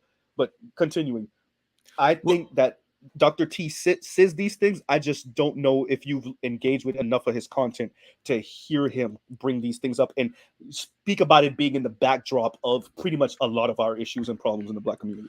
Well, so here's the thing, and I want to give you space to engage on it because I don't think you've hit it yet. Go ahead. The problem is when you pair that with misogyny and patriarchy, it makes me say I got to leave the whole thing off the table. But and that's the thing. That's because okay, what we're it's saying, not interpretation. You're saying that, but this is my thing. This goes right back to why you came up earlier. And once again, thank you. You're right. You don't have to engage with us. You're absolutely right with that. Thank you. Although there are brothers, I gotta say this because brothers are listening. There are brothers that be like, no, he had to engage with us. See, don't let him go. All right, so let me say that. let me just say that. But no, so.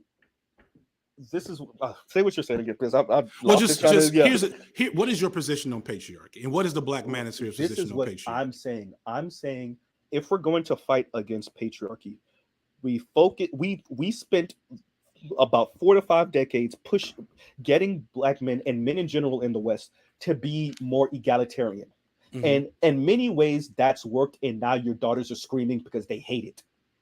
That's my argument, brother. Outside of that bubble y'all occupy, but that's Kevin's whole channel. That's a bunch of our whole channel is showing women on their videos on TikTok. Where are I want this lifestyle. I want men like this. Where are the old men? Why don't they open the door? They're screaming, brother. They're screaming it. And once again, why I brought up Green Gorilla earlier.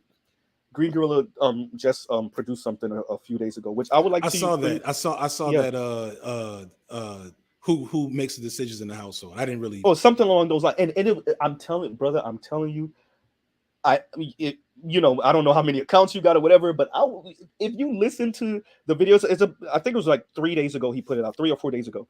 And it was just genius to me because he shows how the feminists knew that this wasn't going to work necessarily, or at least that women would have an issue with it. Before we even speak about the men, that women would have an issue with this kind of open relationship model and everything. And not the men, the women. And the feminists didn't care. It's almost like, I'm going to do this and you're going to hate it, but eventually you'll understand, right? And so when you speak about patriarchy, I'm saying if we are to dismantle this, are y'all ready? Not for the men screaming about it, because you said men and women are raised and socialized in the society, but the women screaming about it, because way more women are screaming. I'm not talking about the circle of T Noir and Khadijah and Julesy and what's her name, Napier and Hoba. I'm not talking about them.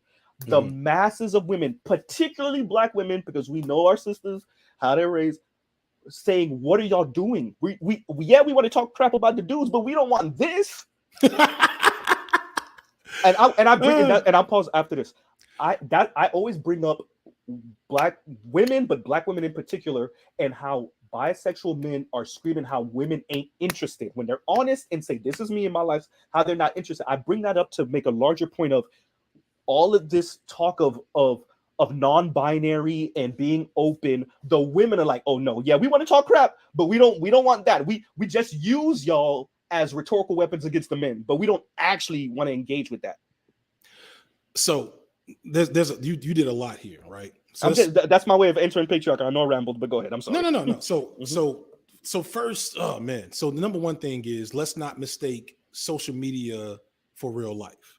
That's number one. I agree, right? But I don't think that's what I'm doing. I mean, well, no, but when you talk about, TikTok, like, because I've seen, excuse me, I've seen what you're talking about. This again, the soft life, the I don't want no more 50-50. I'm not even going that far, brother. I'm sorry for cutting you off, but I'm not even going that far. I'm saying the women that are saying, I don't want to earn more than my man. I don't care if he's rich. I just don't want that, and I don't want to have to work. And this is where capitalism come in. But yeah, go ahead. This is all the same. This is all the same nebulous space of women who want certain parts of patriarchy. Yes, right. Yeah. Women who would prefer to have a man that makes a certain amount of money because that guarantees her protection in a patriarchal society. And they're just like, basically, we in this situation, and if I'm gonna have to be here regardless, then I need a dude that is going to give provision. That is the Divester manifesto on feminism, right? Is we gonna pick these parts of patriarchy that we like, and we gonna not take these parts. We gonna take all the homophobia and the gender binary stuff, and we're gonna remove the egalitarian for women, the egalitarianism, all that, etc. And men need to exist in this specific space for them to be real men. How much of that do you think is that? I think this, because this is somewhat of a new experiment-ish, right? What I'm saying, if how long before we say, okay, yeah, we might have went too far, or this isn't working? A century, 2, 5, a millennial, 50 years? Like, how long before we say, okay, you know what? My first challenge go ahead. My first challenge would be to challenge the idea that anything has happened in the first place, that anything has changed since the feminist movements, of the third wave feminist movements, right? Some things I'm starting changed, at second wave, but right? I'm starting 50, 60, but go ahead. Right. Well, I mean, yeah, it's not until third wave that Black women have any relevance, you know what I'm saying? That's where I would put it. I don't know. I'm pretty sure Dr. Green Gorilla is like, no, Z, don't. But go ahead. I don't know enough. Either way. My point is, these waves. The first challenge I would have is, have these waves of feminism changed that much? I would argue that they haven't. Right. Okay. What they have done, though, especially by being co-opted by capitalism and girl boss feminism, neoliberalism, all the 4-letter words, is that they have refined. They've pulled out the aesthetics of what feminism was supposed to be, reconfigured them, and put them back into the system to further marginalize people, most of which tend to be Black men. Because if you have a Black woman who is, let's take the first Kevin Samuels victim, right? Who don't definitely do that. No, go ahead. No. She's a great example. So definitely desired patriarchy. Was like, I can't see myself. This is a real quote from her. No, I remember because I've said it. Go ahead. I can't see myself submitting to a man I make more money than. We can that's completely. That's a problem. I'm cutting that's not the problem, way more, brother. When I say wait, that's why I say y'all are in the bubble, because I'm not in the bubble. Social media. I'm not in the bubble. I know those women. I'm not in the bubble. I know that's a real thing. I know that's a real thing. But I'm saying it's more than which y'all may think. Oh no, I know. That's what I'm saying. I would argue that T and Khadijah and all my folks are definitely the minority when it comes to this. Okay, go ahead. Right? We're talking about what 25% of the American population that gets a college degree. So then what, 4% that gets advanced degrees. And then out that whole population, how many will get into the critical theories and social sciences, etc. Excuse me. But the point I'm trying to make when we get back to patriarchy is that what Black women feel and understand is threat. They feel and understand safety. They see, especially with the help of the divestors, they see the stories about a black dude that murders his girlfriend yeah. over not getting a plate or some shit like that. I've said it before. Yeah, walk in the door. Where's my meatloaf? It's not on the table. And backhand. Yeah. Right. And so the thing that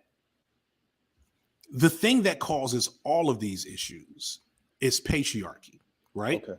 The thing that we control is our participation and reification of it. And the thing that makes the Black Manosphere and a lot of you dudes over here that have some sense but not enough remain marginalized.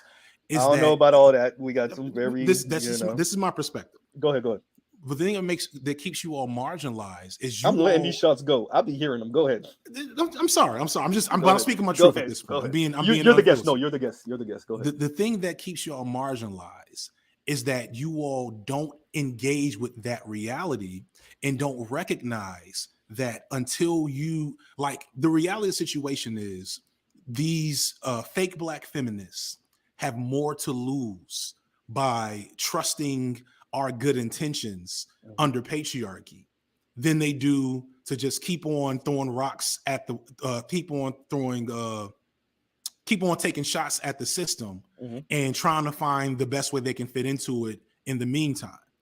And when y'all are over here basically saying, no, the system works if you will just insert thing here, be submissive, stop talking about X issue here, let me cheat for some of y'all niggas, etc.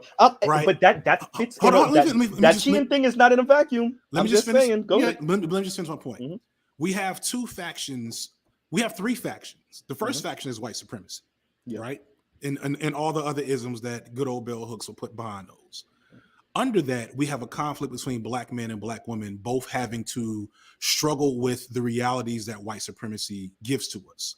The black men's main threats are police, systemization, and low-key each other.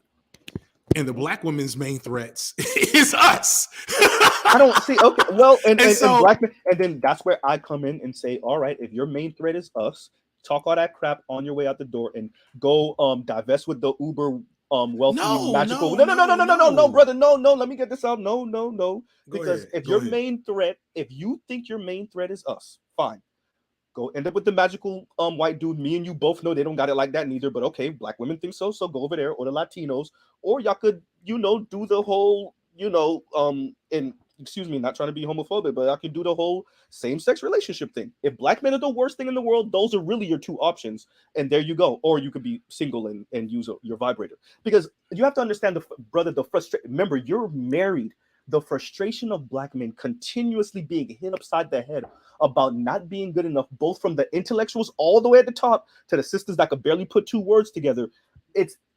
We're over it. And so that's why you get passport bros. That's why you get SYSBM. That's why you get what I'm saying. In that being over it, what still hasn't happened? Accountability. Which is ironic. Yes. Oh, bro. Which is ironic because accountable. No. Don't put that in my mouth. Okay. Don't put that in my mouth. I'm not saying black men ain't accountable. About to say. I'm saying accountability for what? Just the same way you're talking about. There needs to be a conversation as to why neoliberal black feminists talking points have been utilized and weaponized against black men, which is a true thing. I see you trying to pull me over, but go ahead, yeah. Just the same way you're talking about that, the same conversation needs to be had about why there's so many dudes in this space that rock with insert awful man here. I'm not even going to say Kevin Samuels again. We're gonna go all the way back to Tommy Sotomayor, who got famous, who was the first, who was the birth of this space, based solely off hatred for black women. That's like half of Tommy's argument. Like that's our neo-Nazi side of the game. Nobody's really. You shouldn't have a neo-Nazi side. Oh no! Don't do that. Bro, Tommy is the forefather of the space, though. Y'all shouldn't have a neo-Nazi wing. That's what I'm trying to tell you. What I'm saying, I hear you. What I'm saying is, and this is where you got to speak to Dr. Green Gorilla because he's way more versed than me on this, and Dr. T. But you try to say there's not a black. I mean, literally, the radical feminists. They're wanting to separate men from women, and more importantly, and this is important. And look at how much of their rhetoric and some of their ideology, let's be honest, have trickled down, not even just into pop culture, into the way sisters are actually engaging. Not because remember, that was mainly white women, then yes, some sisters was in it too, but black women are saying some of this weirdo stuff. Your everyday sister on the street, and that's from some weirdo black women in Britain and in America. Go ahead. So there's weirdo stuff, which we're getting into your girl Lexis, whatever her name is. But that's modern pop culture. Yeah. Go ahead. But yeah, go ahead. That's unfair. But I don't agree with that. But I don't want to get into the weeds yet because I'm losing my train of thought. Go ahead. Yeah, we get into. You're talking about these. You mentioned radical wings, and that's kind of my point. It really this is us been dancing around this whole point and trying to understand why we don't agree here. Okay.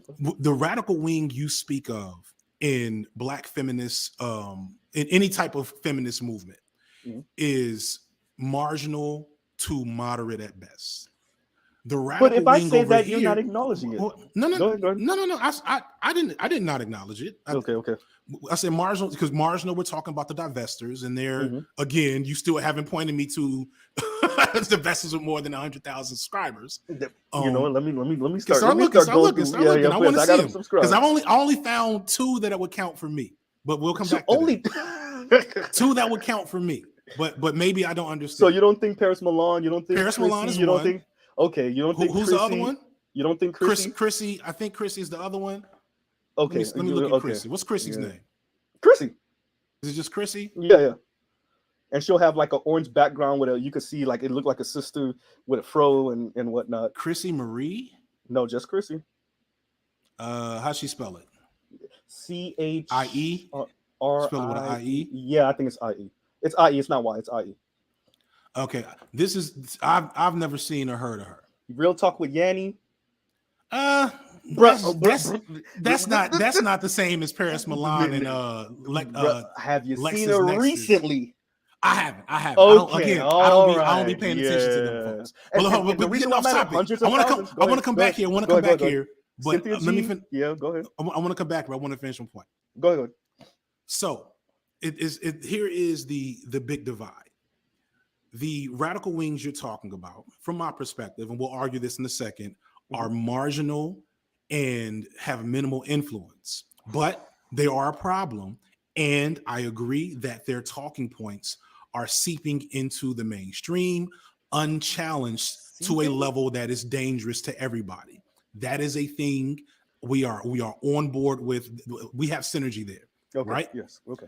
The radical wing. I didn't say seeping, it's seeped, but go ahead. The radical wing of the Black Manosphere and the Manosphere in general, but I'm just going to focus on the Black Manosphere. Okay. Is like half y'all, probably more than half y'all community. We're more. Okay. Go ahead. And I want to make a real significant point. You know who doesn't have a radical wing? Me. And the niggas and black folks, black men in particular, that I have been helping to platform and grow, they don't have that. And what I'm trying, and this is like one of the last things I said in the video. All the things that y'all care about that are of virtue and valid, I have already taken those things up, and I make them a constant focus of my content. The other bullshit, I'm leaving to y'all. Because 1, it's bullshit, and 2, it's going to ruin the opportunities that I am trying to create for black men to actually better themselves. And the problem I see is that black men in y'all space think you can only better yourself through a specific patriarchal lens. I don't actually think we have brothers who are married for decades, who women work, who have raised children and sent them to college. Hold on. I want to respond to this comment. Kuro Kaizen. Yes, I'm a sphere all onto myself, sir. Yes, that is exactly what I'm saying. We staying out the chat. That's why you see I've been even, and thank you for you brothers in the super chat. That's why I haven't highlighted. That's why I haven't said anybody's comments. I'm because I'm just trying to keep it core. Because I don't. If we're already going left and right, don't let me. I'm sorry, I interrupted you. Go ahead. So we have people that are married in this space for decades. We have people who have raised children and sent them off to college. We have one of our elders in this space who eldest daughter just got married a little while ago, right? Like we have people in this who got grandkids, right? What the reason why I'm saying that is to say we acknowledge the different ways Black people show up. What we're saying is, at least what Mr. Z, let me actually retract and say what I'm saying is, we've spent so much time and energy, like you saying we spend too much time and energy on the divesters and whatnot, particularly me. I'm not going to stop. But we've spent so much energy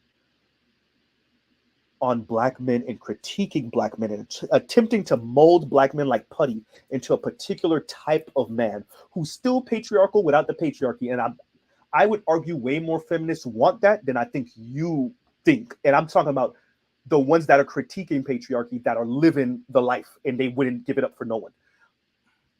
I'm saying we've done so much of that talk and we've turned this, we're turning this more and more egalitarian. That's why you see the 40-60 split in college. You see so many men who are losing their way, who are saying, well, if I can't have a wife and kids, I'm just going to drop out of the whole entire system. Or if I have to engage with women in this particular way where I'm conciliatory in walking in the door, I'm just not going to engage. So more and more young men are staying at home, jacking off and playing video games, staying at home, I'm just, let's be honest, we know what they're doing.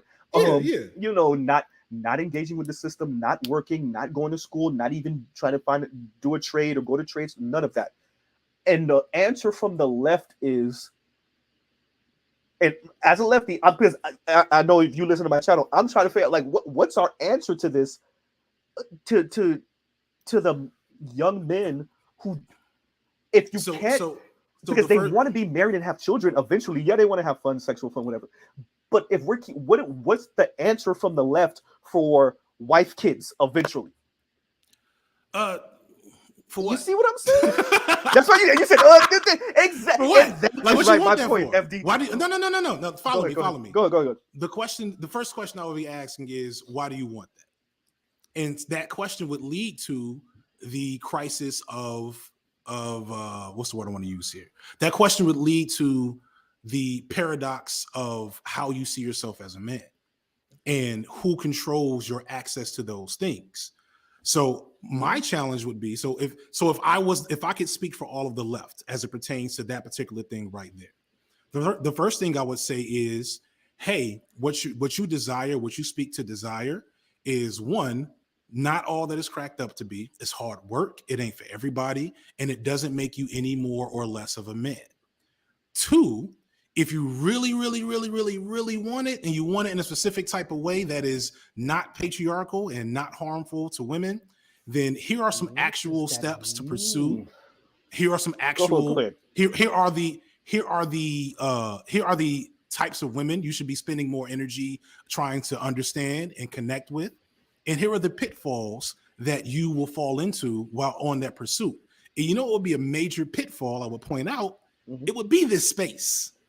Because you say you say that, and this goes back to the 17 to 23 space. You want to know why they come into this space, and that's if I grant you it stops at 23, because, and especially in the Black community, single moms and everything like that. But we ain't even gonna go into that too much.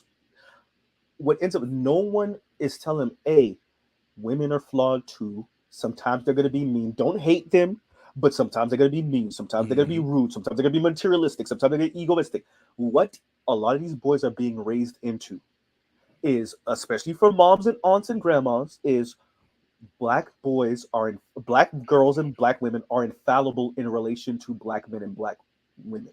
But excuse me, Black girls and Black women. Black boys and Black men are the problem. Black girls and Black women are infallible in relation to them. And that's how these boys are raised. So when they hit, and you FD, you're a Black man born and raised in America, you know what I'm saying.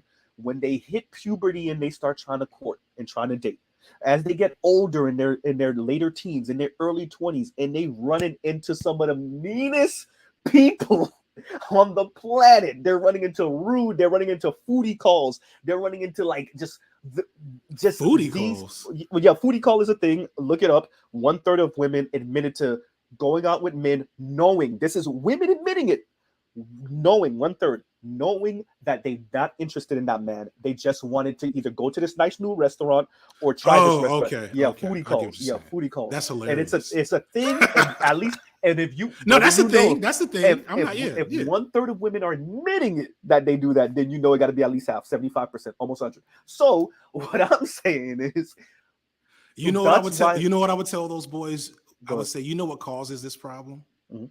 Guess what I'm gonna say? I thought you were gonna say Mr. patriarchy. Z. Go. I'm gonna say patriarchy, Mr. Z. No, but I'm gonna say patriarchy, even and that's if kind of you the thing. take the patriarchy away. Okay, Huh? we snap, crackle, and pop. We take the patriarchy away, right? Right. This is where we get into nature versus nurture. Hmm. I think women still want that. I still think they want that. I think that's not, and this is where we get into. I don't want to. I want to. We've already encroached dangerously on talking a lot about women in a way that makes me uncomfortable. Go ahead. But I would just say, I think what women want is self-determination and safety. I agree with that. And self-determination is very difficult to have, and safety is sometimes even more difficult to have in a patriarchy, and especially in a white supremacist patriarchy, is even more difficult to get for Black women. So I would say this. I'm sorry for no. Don't forget your thought.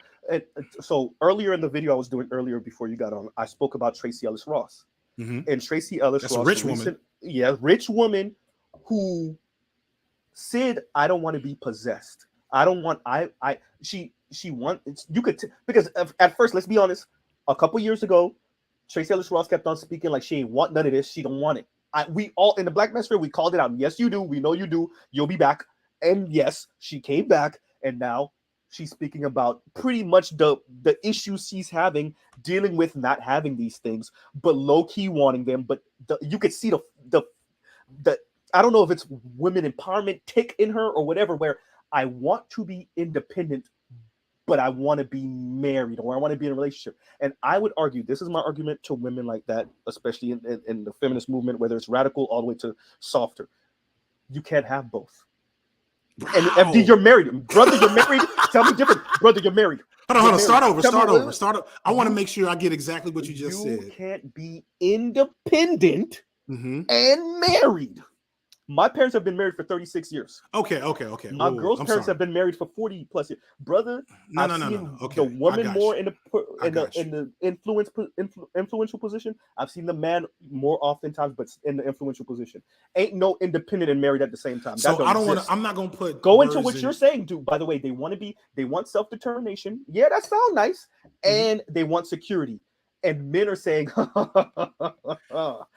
you know they're doing that, bro. You got, bro. Thank you. And that sucks. That's my point, though. That's not a good thing. All right, then. That's not be Vivica and Tracy Ellis Ross. Then it's not. No, it's not. No. Let me finish what I'm saying. Go ahead. It's not a good thing. First off, here's the. By the way, that's why the right is coming. That's why the right. And I'm sorry, the right is not coming. No. When I say the right is coming, that's where the right says, "Oh no, we ain't building you that tent," because the right, where I think they're accurate, is you want us to build that big tent or that safety net, so you could do both and do what I'm saying the radical feminists do, which is that insulting, belittling, whatever. That's why you want the tent, so you don't have to make the choice. Men got to make the choice. I can't be I'm in a relationship. I can't be an a-hole man, bro, and be in a relationship, and you know it. We gotta know what women want. We gotta care at least to get some draws. And the women on the other hand are saying, no, I want to be an a-hole. I want to talk about being independent, and I want to be married. It don't work that way. So, man, so much. So I'm saying, tell me, brother. No. Because I don't. This is kind of the thing. I don't agree. I don't disagree with the data. I take some issue with the analysis and a lot of issue with the interpretation, and that's really where we go ahead. That's where we will continue to. I will at least give you 2 minutes. I'm gonna shut up. Go ahead. I'm gonna try to I lost myself a couple of times. So let's go back to independent and married, right? The thing that is the problem that we have here, excuse me, is and like the results should be pretty obvious when I think about this. The problem that we have here is that one, a lot of Black men don't like the idea of not being a patriarch in a relationship with a woman. There's too many, well, not even a lot, too many, especially within this space, want the patriarchy that gives them the power to engage with Black women on their terms and their terms alone. That is what the most popular channels, again, your Steph is Cold, Kev, Fresh and Fit, that is their selling point, is that they're somehow teaching you the keys to be a quote high value man. And when you're a high value man, the women have to come to you on your terms, which is, just to be blunt, some shit weak niggas will pursue, right? I'm just calling like I see it. If the patriarchal system exists as you say, why do we think they're so wrong when we're watching? Not wrong. They're not wrong. But you say it's weak. I found the smartest way. No. It's so here's the thing. The men who have that, who there are men who have that patriarchal power. Period. Shout out to Leonardo DiCaprio. Go ahead. Leonardo DiCaprio is an example. You know, George Clooney before he got married. Sure, he decided George Clooney, I'm saying Idris Elba. There are men who were born with that, whether it was economic or physiological or just a unique psychological standpoint that they developed in childhood. We all know them niggas. The nigga they tell you not to worry about. You know what I'm saying? When I did my Black Men Are Not a Fetish video, my homeboy Daniel, I could have talked for days about how ever since we were kids, he just had women. They just came to him. He was walk in the room room. If I'm talking to her, she ain't talking to me no more. My homeboy Daniel come into the room. We know them dudes, right? Yeah. What patriarchy tells us, and this is the challenge here, and this is my challenge to y'all in the chat. What patriarchy tells us is that we're not real men until we can be like Daniel, right? Which is outright false, because I'm no shade to my homeboy Daniel. I'm the one married with my kids and all the things that patriarchy says I'm supposed to have. My homeboy Daniel is still a bachelor. Okay.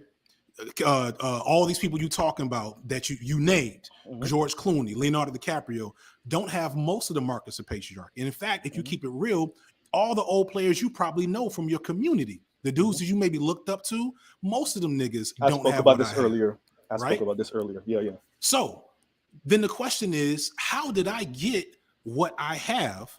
No, sorry. No, that's not the question. Let me. I had a train of thought I was getting to. So patriarchy tells us we're not a real man unless we have what Daniel has.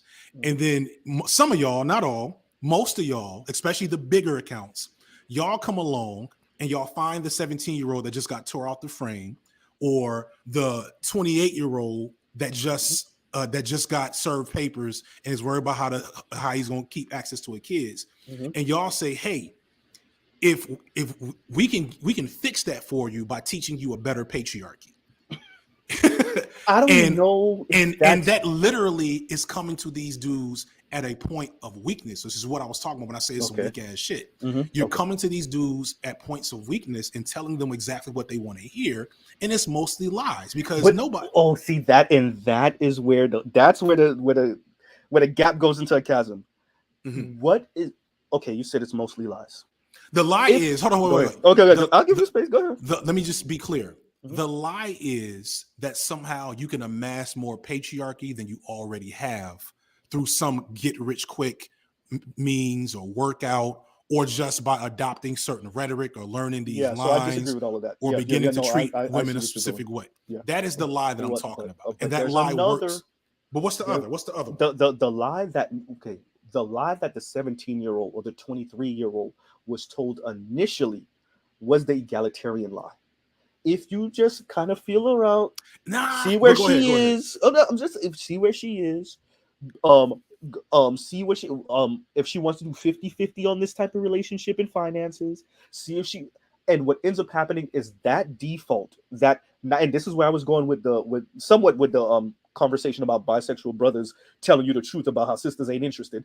What I'm saying is, when I say all of that, what I'm saying is we tell these people this, especially for those about 45 years old and younger, right? We're not talking about the Xers and up yet. We're talking about the absolute youngest of Xers and millennials and Gen Z.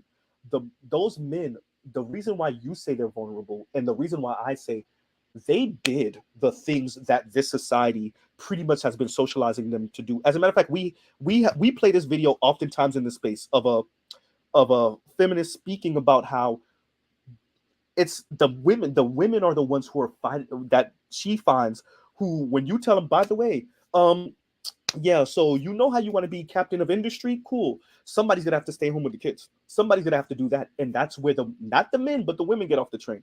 I'm saying all of that to say is we've been socializing these men in a particular way, both educationally and through culture and pop culture. And the men have moved further, I think, to the left than we give them credit for. And they're running into these issues because the women often fundamentally don't actually want this thing that we're theorizing that they want. And remember, this is, and I want to end with this last thing. I went in earlier on a video speaking about some of the queer understanding of relationships and how it may not be healthy for heterosexual relationships. So I flip what y'all saying upside down by saying queer people speaking about heterosexual relationships fundamentally don't actually appreciate the hypocrisy coming from the XX chromosome side of the game. And when they give their theories on how relationships should be, they're coming at it because they're not beholden to being with a heterosexual. So you could say all that. They're not beholden to patriarchy. You might. No, it's not. No. It's you don't care to necessarily be with a straight man. You don't care to be with a man. You can be with a woman. You can be with a trans person. You can be, and that's cool. But if you're with a biological man, or if you're with a biological woman, you have to care about these things and how they think and feel about these things. But what are these things? What I'm saying. These things are gender norms and expectations, right? And what I'm arguing is women have them too, and it's not just informed by patriarchy. It's not just socialized. And when we tell men to ignore that and to be egalitarian out the gate, which and they run into the wall of that of the contradiction. Then we tell them, well, it's because you was trying to be too patriarchal. That's the problem. Yeah, so but there was egalitarian actually. I find that absurd. Go ahead. Okay. I find the statement that we've been socializing boys to be egalitarian for 40 years, brother, to be particularly in the black community. I'm saying black community, completely counterfactual. Like, because it can't. The black community, two things can't be like. How can we at the same time say I learned patriarchy from black women in my community, and then also say I was taught to be egalitarian? You acknowledged this before on your video when you spoke about how the women, you said it in a different way. You were pretty much saying that they will take bad takes of feminism or girl, like you say, girl boss feminism, all these things. I'm just saying a different way, which is those same women will say both. They will, I don't need no man, and you got I want 50-50 this, or we can negotiate that, all of that talk, and then literally pause, period, and the next sentence is, why don't I have a man, and I want this, and I can't deal with no man that don't have them. I mean, there's a content creator you named earlier that you kind of are in community with that literally does that on her channel, and she has hundreds of thousands of subscribers, literally from both sides of her mouth. Right. So what I'm saying is those same women, even intellectuals, but even the ones that know the theory, the feminist theory, they say those type of things. The argument you presented is, which is the hint, like the linchpin of whether or not we can take this seriously. Go ahead. Is that we are actually socializing boys to be, in essence, what you're describing, anti-patriarchal, more egalitarian. More egalitarian. Yeah. And I don't think that's true at all. That is not like, I don't. Why would you say it's not true? It's not true because of the media we consume, because of the way we are raised in households, because of the religious backgrounds of black people, because of the data about black couplings, because of what people say. We have never, ever, ever been socialized in America to be egalitarian, and that's something that has existed. Particularly, you're saying even in the black. Okay, yeah, that's what I was asking. That's in black culture in Africa, we've been egalitarian, and at different times we've been egalitarian in America by necessity, because because black men are not allowed to access patriarchy in the same way that white men do. But never have we not aspired to patriarchal socialization of men and boys. That is completely untrue. Right now, like T.I. was checking his daughter's hymen at the doctor's office. Yeah. No. You know what I'm saying? Yeah. So and T.I. is an extreme example, right? But like what you're describing is mythologized to it based on, I'm assuming, the experiences you've had that I'll agree with. So I will agree that we mythologize black women's patriarchy requires us to look at women in an infantile state where we don't like engage with their humanity and their desires and kind of like see them as vessels through which we as men attain manhood and happiness and power. And so that means I just saw this thing on freaking TikTok. Some dude spent $5,000 flying a girl out and then put her on, tried to go live and complain that she didn't want to give up the cheeks. Yeah. And it's like, that comes from a dude, and perfect example of why I think what you're saying is false. That comes from a dude that was told that if you perform patriarchy, if you perform patriarchy in a certain way, then you'll get the things that patriarchy promises you. And that to me is what brings men to the Black Manosphere. That is the exact opposite of what you're saying. And I think that's where we disagree and kind of part ways. Is I would argue that, especially in the Black community, because it's not just the sex thing, it's not just the relationship and intimacy thing. We do have and I haven't seen you really engage with this, with the idea, and I've said this before, and I can't believe I haven't said it to you yet, that Black boys in the Black community are socialized that they are both simultaneously defective Black girls and defective white boys at the same time. In other words, you will never have the morality, the moral compass, the humanitarian outlook and spirit of Black women, and you'll never have the resources and the prestige and the power of white men. And so you're putty for everyone. And what I think that does to Black men is where me and you get into this debate of, it puts Black men in this weird position of, which direction do I choose? Do I choose the muhaha power, prestige, and this is how I become a better human being? Or do I choose the side that says I will never be them in morality, in humanity, in concepts of love, and the best I can do? Because both sides are telling you to be conciliatory to their worldview. Which direction? There is no, that we do not socialize Black men. And so that goes back to what I was saying, between the patriarchy that you're speaking of and the egalitarianism that I'm speaking of, which is only in theory, because we really want those men. There's a brother that does a better job than me speaking about the hive model. We really don't actually want those men to come in with the leadership and the power. Let's be honest, the power that their resources might dictate. We want them to have the resources, do the work, be worker bees essentially. And so that's why you get the SYSBM and the Passport Bros and all these other people that are saying, take your resources and hit the streets. Yeah, because why would I go down, Black women's road, where they talking all this egalitarian stuff, but in actuality, she wants to be one of those women that say, oh yeah, I lead from behind.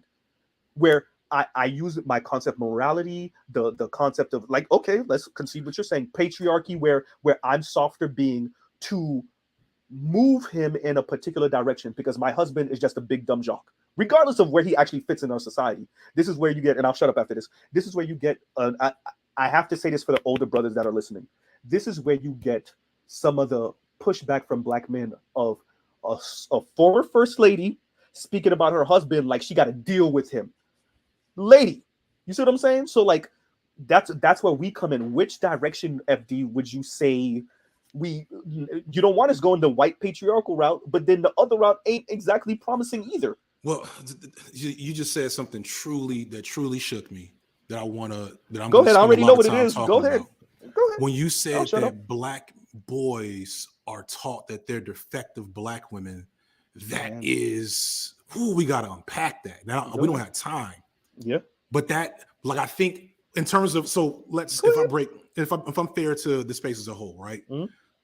A lot of weirdo niggas, a lot of conservative niggas, right? Okay. But then there's this, if the space that I bother to pay attention to, right? The masculinities, semi-left leaning brothers like yourself, again, BGS, Hassan, etc.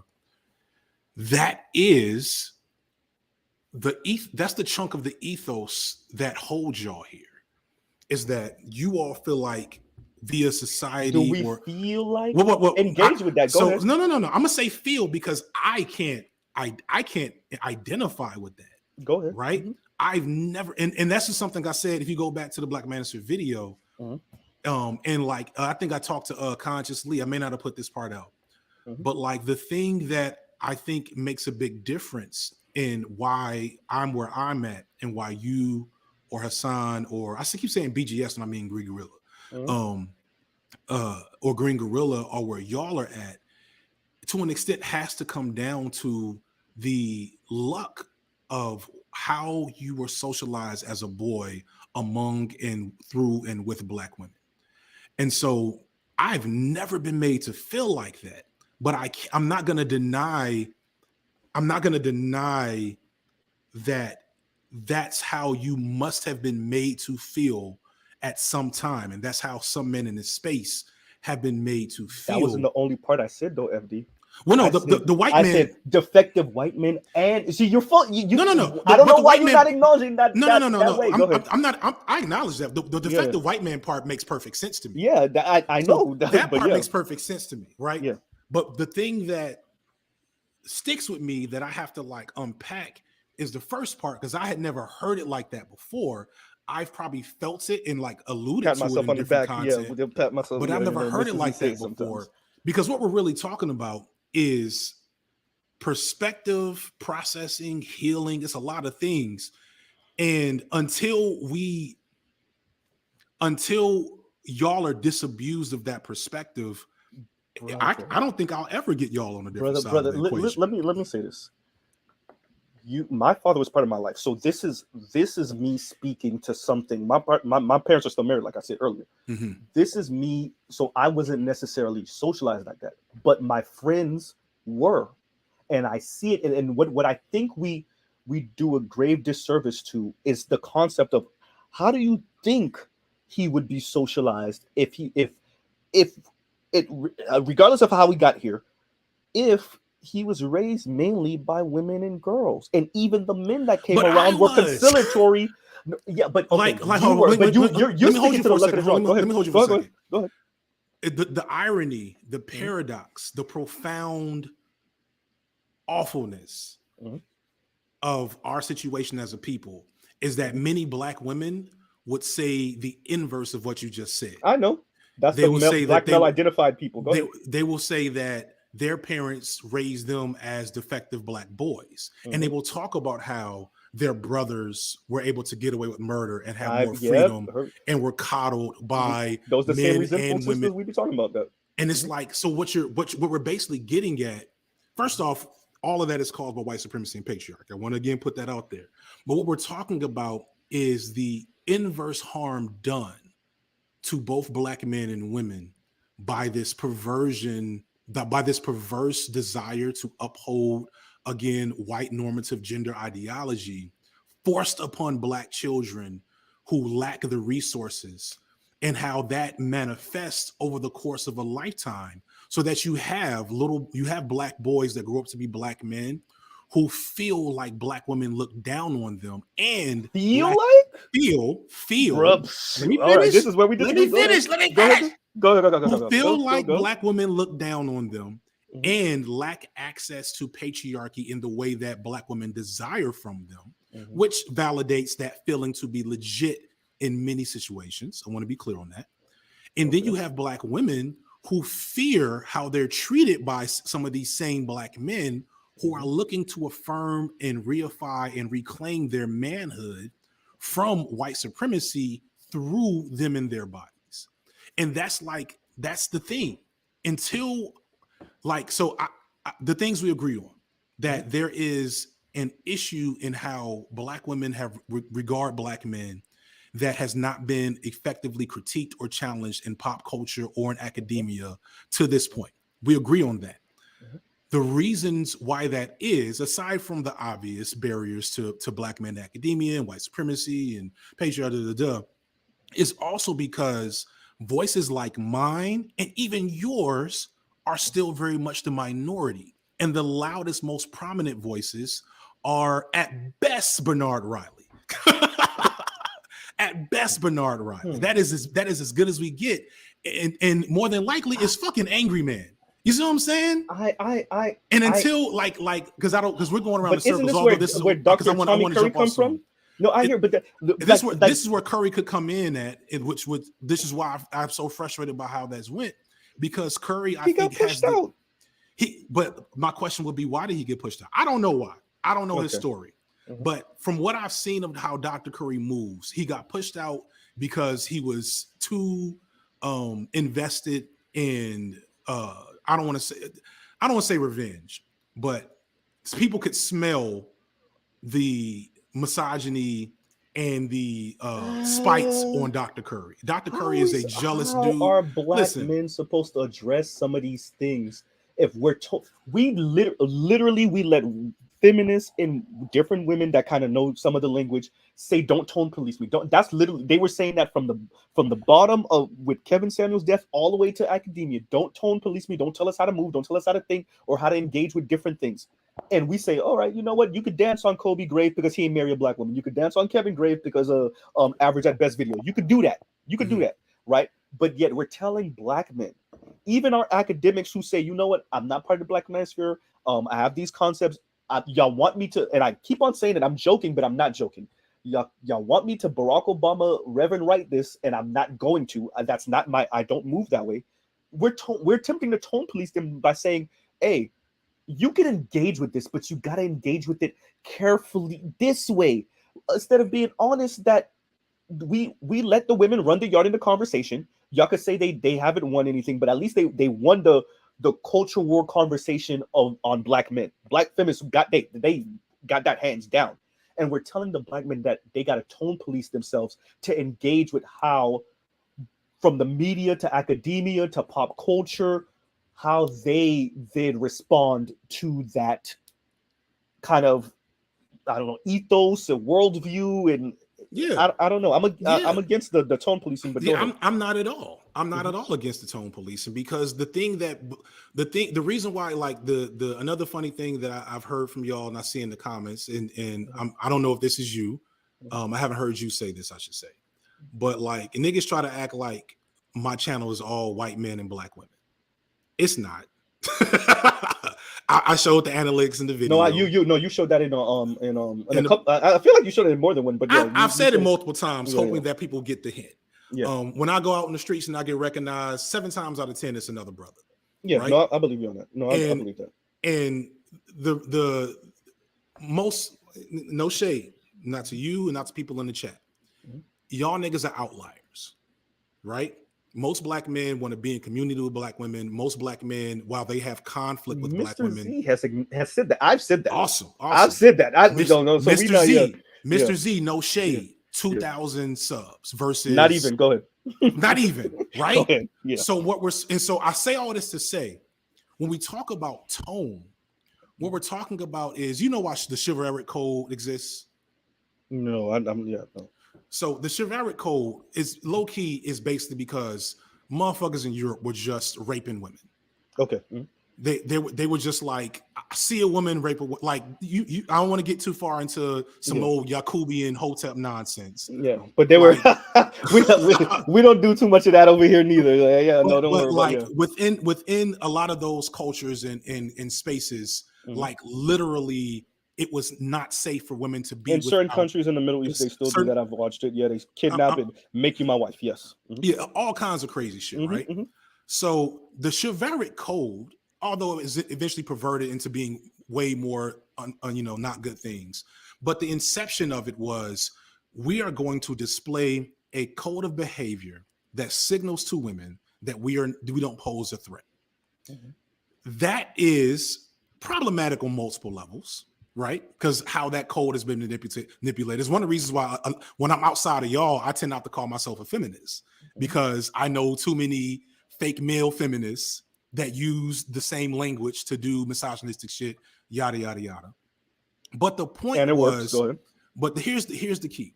It was the men of the time recognizing that the men that we are a community with got some fucking problems, and the women are not safe. And even if I have conflict or issues with how women behave or how they talk or how they treat me or what they said in Insecure or on, I don't know, what's the short girl teacher show? Whatever the pop culture show is. Homegirl, the one that people found out she was married to the white dude and they threw a fit. What's her name? Britta. She's not married. The little black. No. Are we talking Not about the same one? No. Oh, I not thought it was, Parks I and was talking. Recreation. That's what I was. Okay, I'm about to say Something okay. elementary. Oh no, I don't know. Yeah. Anyway, my point is, Mhm. you're talking about the pop culture war. Like there's valid, important critiques to be made. Mhm. But these men at the time recognize, though any of that needs to go second, it needs to be secondary to the fact that the motherfuckers aren't safe among us. Our women, black women, the women that we want to claim to want to be in community with and want to have patriarchy over, are not safe When we say among safe, us. what do you mean? Like Safe? literally. Brother, are you doing the black femicide talk? I'm not even gonna do the black femicide talk. Please. I'm not gonna do the black femicide talk. Go ahead. I'm talking about literally don't know which one of us is the crazy nigga, right? That's Can we do that every much? day, even with black.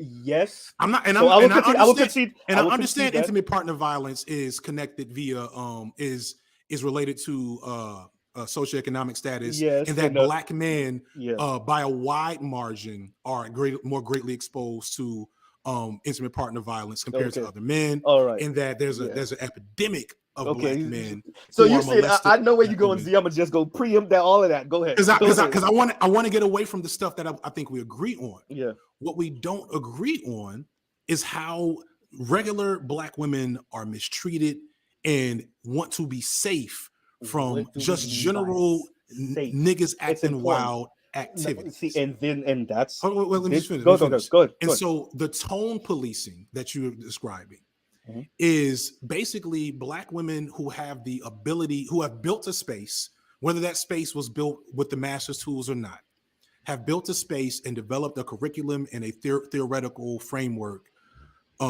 said, look, we are going to rock with black men that can come through and say, yo, I appreciate what you're doing. I'm good with y'all. Let me do this work over here with these men over here in this way. Versus and I don't know if this is the case with Tommy Kirk. Go ahead. Versus niggas is like, nope, y'all ain't shit either. Here's my homeboy. Here's my home. He man women hater. Because what it does is not all of us need to be that. By the way, I'm acknowledging that. Not we do need the intellectuals. We do need the people that we do need the people that say, you know what, my work is to engage with the women. That matters. We do need the people that say, you know what, I will go read all of their literature. I will speak in a way they can understand. I will disagree with them, but I will use their language. We need those people. But if you think brothers is gonna walk in the door without the soldiers and the snipers on the roof, but the soldiers and the snipers, no, that's not soldiers and snipers. Those are bitter, weak men. We need them too. We need them too. And the assassins, we don't need them. Oh yeah, we don't do. Need them. Oh yeah, we need to help them. We need to support them. I agree with that. We need to be there for them. I agree with that. They do not need to have microphones in our movement. And as a space, y'all have given these niggas microphones. That's tone.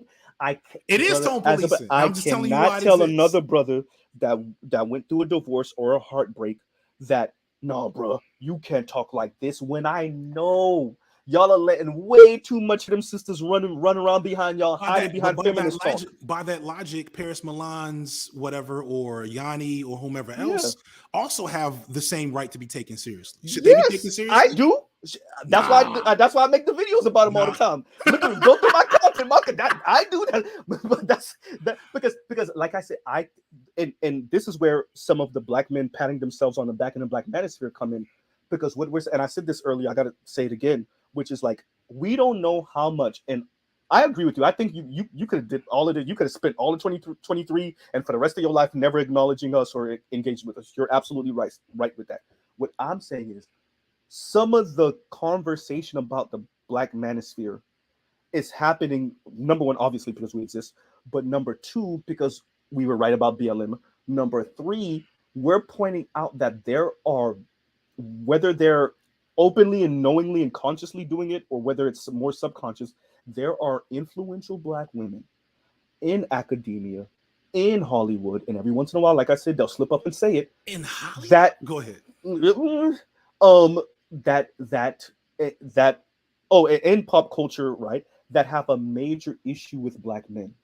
And it's some of it is animated by childhood trauma, youth, adolescent trauma, early 20s trauma. And those people we gave those people a microphone for entirely too long. And what y'all are saying is that we're giving these brothers who just really got to talk on this level, not saying, blog talk, all these other things didn't exist a decade ago and whatever, but on this level, just really got to start talking really over the past decade or so on this level on social media, brother. No, like, So, you see what I'm saying? Like, it's not even the same thing. I gotta move on you in a second. I gotta get off. Go ahead. I want to respond to that, which also responds to that comment that annoyed me that I've seen multiple times, and this is part of this is going to be my ego talking. Go ahead.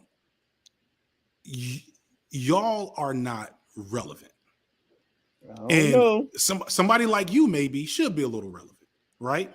Somebody I like think Tiffany Cross would disagree with that, but go ahead. Tiffany Cross is an example of the other part of the problem. Yeah. What we tend to do with discourse around Black men and Black men's issues is highlight a Kevin Samuels, which is why Kevin Samuels got to 1 million subscribers in 2 years. Mm-hmm. They say, "Ooh, there's a nigga acting in an exact way that supports and reifies a negative image of Black men." Mm-hmm. This is exactly what we need. Put a microphone in his hand. Let's raise his algorithmic prominence. Let's make sure people see this. I agree with you. Much of the algorithm talk. When you talk about algorithms like you did on Sitch and everything, and some of the stuff you said on your own channel, by the way, sorry for cutting you off, but no. I agree with all of that. That algorithm talk, you're right. There is a formula to that. I agree with that. Go ahead. And so the issue number one is that we are not in control of our own narrative. Issue number two is, as a group, Black men have not decided what they want that narrative to be. So many of us, I'm not going to take throw out a specific percentage, but at least way more than is useful, want to uphold and keep with this patriarchal norm and the narratives that come from that. Like I said, the best we can hope for is Bernard Riley. And at worst, we got Angry Man. And that's not worse, but more than likely we got Angry Man. You know what I'm saying? I can't let you keep on throwing Angry Man. Angry Man would not like if I kept on letting you throw him under the bus. I'm sure he would spaz out on me. He would just yell. Angry Man, I ain't letting this slide. Angry Man, just like he didn't yell at Destiny. Destiny, woo! Don't get me started on Destiny. I saw the debate. I saw it. And I'm waiting. I didn't see the whole thing. Did he spaz on Destiny at any time? Please tell me he did. Because if he didn't, you know how. Did he? I know.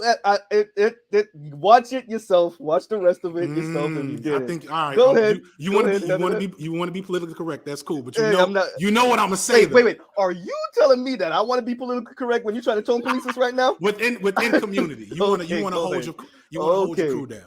All right. Go ahead. But I'm saying all this to say, folks look at me like I'm an anomaly, right? And at the same time, and I'm just gonna be crude, niggas clearly don't understand who the fuck they're talking to when they talk about my name and what I've done on this platform. I have in 2 years this went from a rapper. Go ahead. I gotta spit some bars real quick. I gotta throw my haymakers. In 2 years, I went from 0 to 420,000 subscribers. Right? Please believe if I keep what I'm doing up, I'm gonna hit 1 million eventually. And I did it without throwing Black women under the bus. I did it, but while promoting many talking points that exist in this space, while celebrating Black men. You know what I'm saying? I did it without doing any of those things. We've said it. Go ahead. So when I hear dudes talk about tone policing, I'm not tone policing. I got a better message. And that's what I'm trying to get y'all to understand. If y'all are so, and in between and I did all of this in the meantime with the beautiful wife and 2 kids. So if y'all really, really just are so sure that it's the patriarchy and it's Black feminism and it's Issa Rae and what's the girl that do Grey's Anatomy? Oh, Shonda Rhimes? Shonda Rhimes and Tyler Perry, all of who I got smoke for. Well, not Issa, I kind of love Issa. But all of whom I got smoked for. Done said some problematic stuff, bro. Issa's definitely a class traitor. She's got some class traitor in there. I can see it. I didn't even want to go there with it because I think me and you in agreement with that and some of the imagery. But my point is, folks telling me it's not tone police, and I got a better message. And if y'all are too prideful, so the message is kiss behind. All right, cool. I'll eat ass while y'all. I'll eat ass and live good while y'all hang around with the Edmore tribe and continue to shout into the void. But I empathize with this. I'm gonna let you get the last word. Okay. I empathize. No, you got to get the last word. No. Yeah. Well, all right. I empathize with why y'all feel this way. I am profoundly not just hurt, but like hurt for y'all by some of the things you said to me that make sense of why we're in this space. And I hope that there is room for growth and healing that can make it easier for you to turn away from where a lot of y'all continue to spend your time. And that would be my final word, but I want to. I just want to. So my pushback is this. I think first, let's say this: we won't take you down. Black men will not take you down. We might send you little DMs, little whatever. We won't. Black men, especially in this space, are not about doxing someone necessarily or about deplatforming anyone. Like this Black Manosphere, we're not about that. We will battle you to the death, right, and get off on it. But we will not deplatform. Brother, you realize you only one wrong statement away when it comes to sisters, and that's the difference. So when you're talking about the road you're walking on, 4,200 subscribe, 4,000, 400,000, 200, 400,000, 20 subscribers. I sound like the African brother just now a couple years ago that couldn't get the numbers out. But 420,000 subscribers, yes. But you're only one. We won't ever deplatform. We won't ever talk about it, right? We don't even believe in doxing on this side. But brother, you saying what you saying, I hear you and I agree with you. So here's a good last word. You know why that's not true?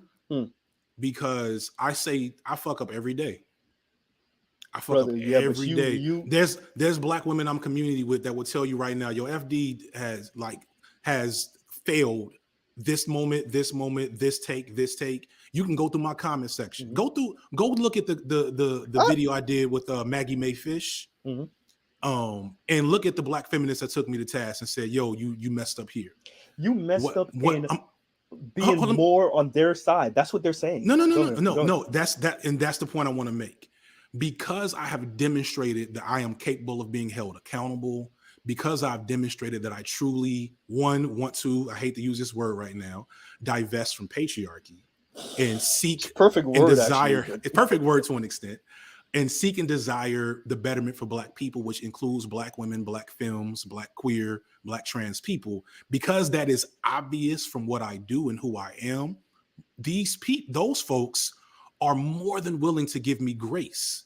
And I consistently ask them for grace for when it doesn't go right. So the only thing I can't do is be like a wild ass abuser or do some real fuck shit. Like if that happens, I need to be taken down. Yeah. But one wrong statement, one bad take. No, somebody will make a video about it. Somebody will call me to task. I'll respond with accountability, and then we'll keep it moving. But like the actual while I believe that there will always I'm worried about it, right? That's something I think about. But the fact that I know you've acknowledged it before. I can't remember on what channel. Yeah. I think you might have said it on the Stitch Adam. But yeah, part of my whole next video is about that. But the fact that I think about it is the difference between one of many differences between me and y'all.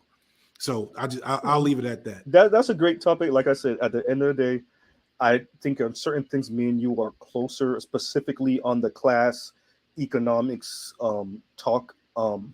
But like I said in the video that kind of earlier where you were listening, I really have an issue with Black working class, lower middle class men being the guinea pig for much of this intersectional feminist theory and critique. I understand if you're saying, and to a certain extent, I actually understand saying, hey, we don't got the money to participate, because Kim said that, and you've said that. I understand why y'all are saying it. I disagree, but I understand why y'all are saying it. But the whole, well, just be non-binary, intersexual, and just open up all your options, and then you'll be all right. I'm not telling nobody how to perform their gender. Yeah. I'm not Stop even telling pretending nobody like you're hard as nails. You're probably not. You're soft. You're and like I know you're not saying that, brother, but like some of the people that are a little bit less caring about black men than you are, but they're pretending like they are, that's what they're saying. Nigga, you don't make enough to have a nuclear family and have 2 kids, and you don't make enough, nigga. Stop aspiring for that shit. And I think that's there's we'll have to come back to that another time. Yeah, go ahead. But I'll say we share the concern for working class black men. Mm-hmm. We don't share the perspective on what will help. And we'll meet at the minds at another time on the differences in perspective. You're always welcome to be here, bro. You're always welcome. Peace and blessings. Agree and disagree. It don't matter, class or whatever. All right. Thanks for being here, bro. Peace. Later. All right, y'all. So that was So I will end this stream in a couple minutes. I will maybe open one a little bit later so we could talk about it. Thank y'all for being here, right? All my day ones and all the people that probably just got in, like, oh wait, Z's talking to him. Yeah. There's things that weren't coming to mind that I couldn't get out, and I like FD, if you're still listening in, I really implore you to speak to Green Gorilla and Dr. T. Hassan Johnson. They are way more knowledgeable than me. I cut you off a zillion times, I'll acknowledge it, but they wouldn't be, they have way more discipline than me on that too. I was just talking to you like a brother. They would be way more academic in their language and use all the 4 or 5 syllable words, and they know the philosophers and the theories and everything. Like I told you, Mr. Z is a community college dropout. So once again, thank you for even entertaining this conversation and coming on my channel. Like I agree with him, by the way, on this. He didn't have to engage. Partially, because like you brothers said, and this is why I disagree with him, I think our rhetoric, even if it's just on social media and what we are saying, y'all gotta listen to us, and y'all are going to contend with the fact, and I think he conceded it here, the fact that way more of divester and swirler language in black men ain't ish language got out there, and it's gotten high. It's not just some of our sisters that work menial jobs. No, it's gotten into academia. It's gotten, and he was like, we didn't get to talk about the Hollywood thing, because when I said Hollywood, he's like, Hollywood? I'm like, yeah, Hollywood, the screenwriters. Right? So I don't know if you guys thought I was too soft on him or whatever. I didn't want to keep on beating him upside the head, and I don't think I really could have. FD is more knowledgeable than me. But yeah, that this was a great conversation, and like I said, I disagree with much of the talk of because it sounds like something benign on the surface, which is like maybe we can't play the patriarchy role or be the head of household role or the lead.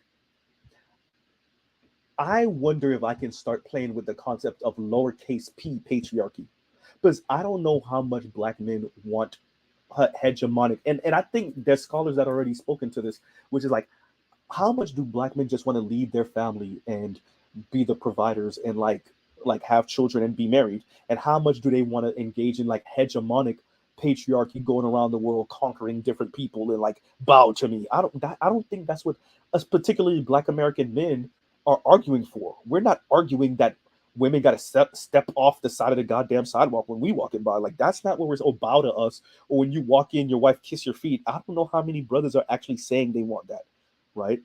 Compared to brothers that are just saying, I don't want her to be able to talk to me crazy, and y'all defend her, and or maybe even strike me or be. And he considered that too, the DV conversation. I don't want her to be able to do something physical, and y'all look at me like, shit, nigga, you let this happen, or this is your fault, right? So, like I said, this was, to me, was a great conversation. He said he was going to come on. Shout out to the brother, the Roger Report, for offering his channel up. But FD said he was going to come on, and he said 45 minutes. He said, he said he has an hour, and it took me about 15 or so, maybe 20 minutes to set up. And he actually stayed for 2 hours. So once again, thank you, brother FD, for that. And I do think FD actually does care about black men. I do. I think everything about the way he's going about it is wrong, right? Or not even everything. I actually disagree with my previous statement. I think much of the way he's going about it is wrong, right? I think much of the way he's going about it is wrong.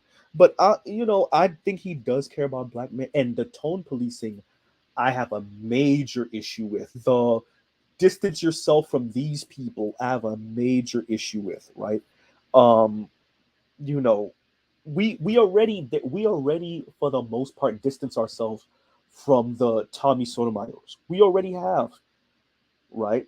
Mr. Z already told you I used to call in the Tommy. I can't F with Tommy. We already distance ourselves from the Tommies, and even that is because even to us he's a little too far off the reservation, right? But the Dr. Curry distancing himself from Dr. T, oh no, don't do that, right? So I disagree with him on that. The kind of lefty brothers, like, or at least moderate brothers, because I think Dr. T would call it. He was actually on the moderate panel on Art New Style channel, right? So the more moderate or left of us brothers maybe did, and that goes to, FD does have like this aversion to conservative brothers, and even talking to or even engaging with them to a certain extent, and maybe that's something that he might have to reconcile within himself. I think asking us to separate from conservative brothers. Look, I disagree with Rael on so much. We debate. We have calm debates. We have loud and more raucous debates. But just to tell me to distance myself from Rael because of certain bad takes, or because he's more of a conservative brother and I'm more on the left, the political left, I can't do. Shout out to the brother PK. Like me and PK are more on the left. We've disagreed with Rael. We've argued with him. We barked at him. He's barked at us back. But I don't know about so much separating ourselves from the brother just because, right? Right. So like that, I don't know. And like I said, brother, I'm not throwing nobody. Shout out to the brother FD, but I ain't throw. I meant what I said when I said y'all ain't gonna Barack Obama Reverend Right me, right? Y'all ain't gonna Barack Obama Reverend Right me, right? And we do that to a lot of black influential people. We almost put them in the place of like, yeah, hey bro, hey, if you want in on this, you're gonna have to distance yourself from these people. And I, shout out to FD and the opportunity. Because it almost felt like an interview with the opportunity. Like, brother, you could be down with us over here. You could be eating. And I see Kim numbers. I see Kim's eating, right? Juicy eating, FD eating. He's right. He did that in 2 years. I see y'all eating, and I would love to eat like that too. Them YouTube checks, I know they fat, right? I would love to eat too, but there's something about this integrity thing. I don't know, the integrity thing, and my life ain't that sucky, right? I would love to be making $150 a year, $200,000 a year off of YouTube. Oh, that would be beautiful. Just making content, and me and my lady could travel, right? And I could buy more Japanese sports cars, right? Yeah, that would be great. Ooh, it's tempting, right? But I mean, I can't tone police other brothers, FD. I can't. And like I said, yes, we need the intellectuals in this space. We need the brothers that are willing to engage with these the everybody from the more academic feminists with the vocabulary all the way down to the divestors. We need those brothers who can speak to those women.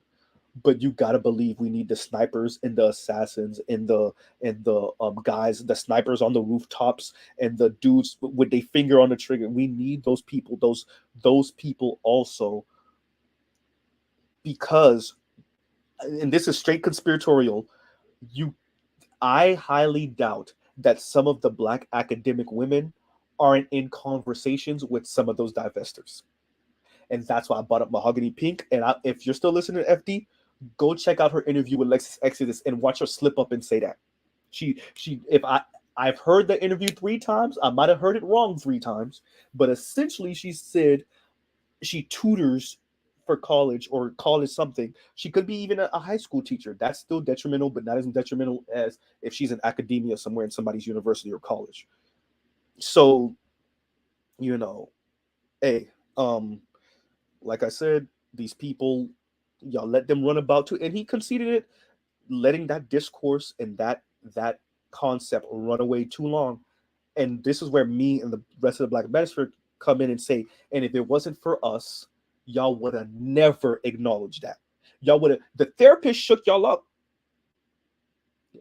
I saw some of the comments. The therapist and how she was speaking shook y'all up, and the fact that Vivica A. Fox backed her up shook y'all up, because y'all wanted them to keep that rhetoric between black people somehow off of social media. It was never going to happen. Or y'all wanted them to not be as loud. Of bro, y'all never checked them, FD. Not just you, brother, because you're younger, but brother, black other black brothers, older brothers, civil rights movement brothers didn't check that from back then. That's why this therapist thinks that she could talk that way, right? So, and that's why I said I forgot to tell him about the attorney we ran off a couple years ago.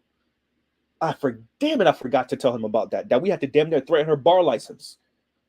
God, I forgot to mention that. Damn it. But yeah, so yeah, y'all, thank y'all for being here. It's gonna take a while for your comments to register. The brother was here for 2 hours, so at least he gave me 2 hours. And thank you again to the brother F.D Signifier for listening in. I knew he was snooping on and listening in. I knew he was, and he said it. And thank you once again for even legitimizing my channel by coming on. Yeah, y'all, and thank y'all for coming in and listening in. Thank you for the super chats that I did not. You know what I'm gonna do? I'm going to damn, how I'm gonna do that. I'm gonna write down every super chat and super sticker and shout y'all out and read the comments. It may not happen today, but I'm going to do that with at least by next Sunday, because starting tomorrow I go back to work and whatever. But I might do a video either tomorrow or yeah, probably tomorrow. But if not tomorrow, within the week, shouting out all of you. Yeah. So that super sticker and super chat. I saw Dr. Thunder in here. Thank you for being here. I saw BGS. I see Black Uru in here. PK, Spain Man, all of you. The Raj Report, thank you very much. Right. And yeah, Raj, thank you. Raj said read the super chats. I'm gonna make a video specifically for them, Raj. Right. So yeah, because I don't know how to wait, actually, let me see something, Raj. Is there a way to see all of them? Wait a minute. Just the super chats? If there is, let me see something, because I know on my phone there is. Actually, let me see. Let me see something. Actually, let me see. Let me see if I could shout y'all out right now. Give me a second. Give me a second. Let me see something. Let me see.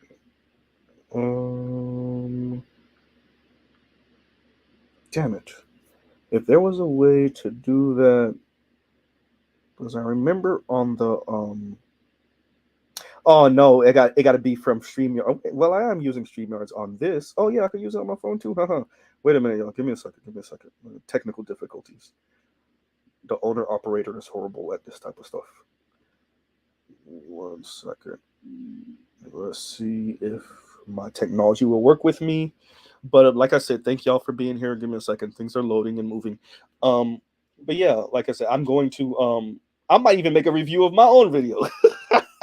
And yes, other brothers, obviously, y'all gonna do it anyway. But y'all are definitely welcome to make reviews and critique and talk about how I let him go on certain comments, because I did. I will acknowledge that. How I could have been more on him with the conversation. That's really not my demeanor, but y'all are right, and I could have, and I saw different opportunities. But I wanted him to understand certain things, and I think the comment that I made, speaking about how black men are socialized to be that they are defective black girls and white boys, I think that shook him in a way, right? And I think he's actually going to engage with that, right? I think he's actually going to think about that comment. I actually do think he's going to, right? So let me see something. Is it going to let me do it? Okay, no, I'm gonna have to make a different video speaking about that. And this was a long conversation. So once again, thank you. Oh, y'all are saying great conversation, great discussion. Thank you, Dr. Thunder, Indigo, PK, Charles Irby, what he had a soul, and thank you everybody. Thank you. Elwood Johnson, thank you, brother. And yeah, so I'm gonna end it out for now. I might come back on a little bit later, and we could talk about it, and I'll try to bring you guys up. Yeah, so this, once again, great conversation.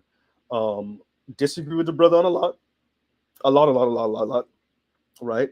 And I wanted to maybe consider what I was saying about us being the working class and poor black men being the guinea pigs for intersectional feminist concepts and theories, and how number one, y'all know Mr. Z don't talk about fair, but number one, how that's not fair, straight up, and number two, how it ain't work. And so we put in those black men that have just a little bit of money are dipping off, and why not, right? Why not? So SYSBM and Passport Bros, and I didn't really watch him engage with that too much. I actually should, because it's the whole wave right now of conversation. I actually should have see what he thought about SYSBM and Passport Bros. Right. And even when when I got into, because I actually did get a little irate on that part, I was like, no, we telling the brothers this, then tell the women to go eat vagina, or and we'll be out. We SYSBM and Passport Bros. And he didn't actually have a pushback to that, or maybe he did. I'm gonna go listen to my own thing. Maybe I didn't catch it, the middle of the conversation in the heat of the battle. But yeah, so Big Kev stayed putting money on the question. Shout out to you, brother Big Kev. Big Kev said, could you do a live later? You know what? I wanted to do a live on Car Talk. We will do a live later, right? Because I was supposed to be Black Manosphere show of the week anyway. Raj, please let me get an hour later. See, he said, come back 6 Central Time. Roger, got to be 7 Central Time. I need to close my eyes for a little bit. Y'all might have to do an hour later Black Manosphere show of the week today, because Mr. Z is beat. I've been up for a minute. He said he'll be back at 6. No, Raj, I'll be back at 7.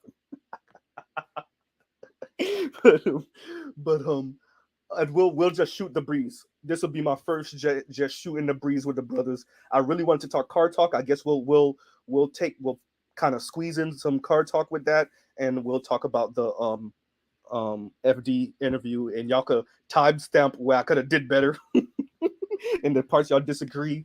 And we'll do that. And I'm gonna just end it out right here and go spend time with my lady. And because I took her laptop hostage.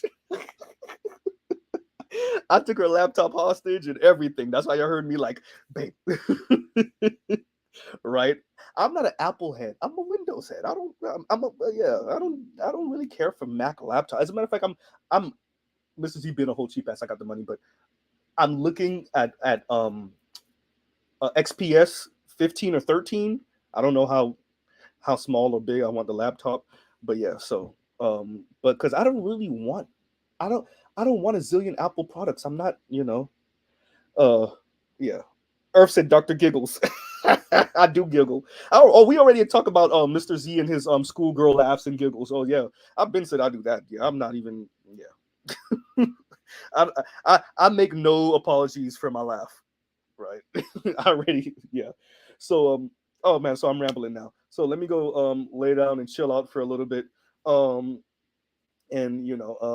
yeah, we'll be back. We will be back. But yeah, y'all go through this, and like I said, share and like and subscribe, and thank you for coming up, brother FD Signifier. You're always welcome, and you're always welcome to have the conversation. Please talk to Green Gorilla and Dr. T. Hassan Johnson. Trust me, and even BGS. Please, like that would be a good conversation too. But the academics, yes, yeah, and yeah, we don't throw other Black Manosphere people under the bus, even the ones we disagree with. All right, later, y'all. Y'all have a great rest of y'all day. Love, peace, and chicken grease. Mr. Z out.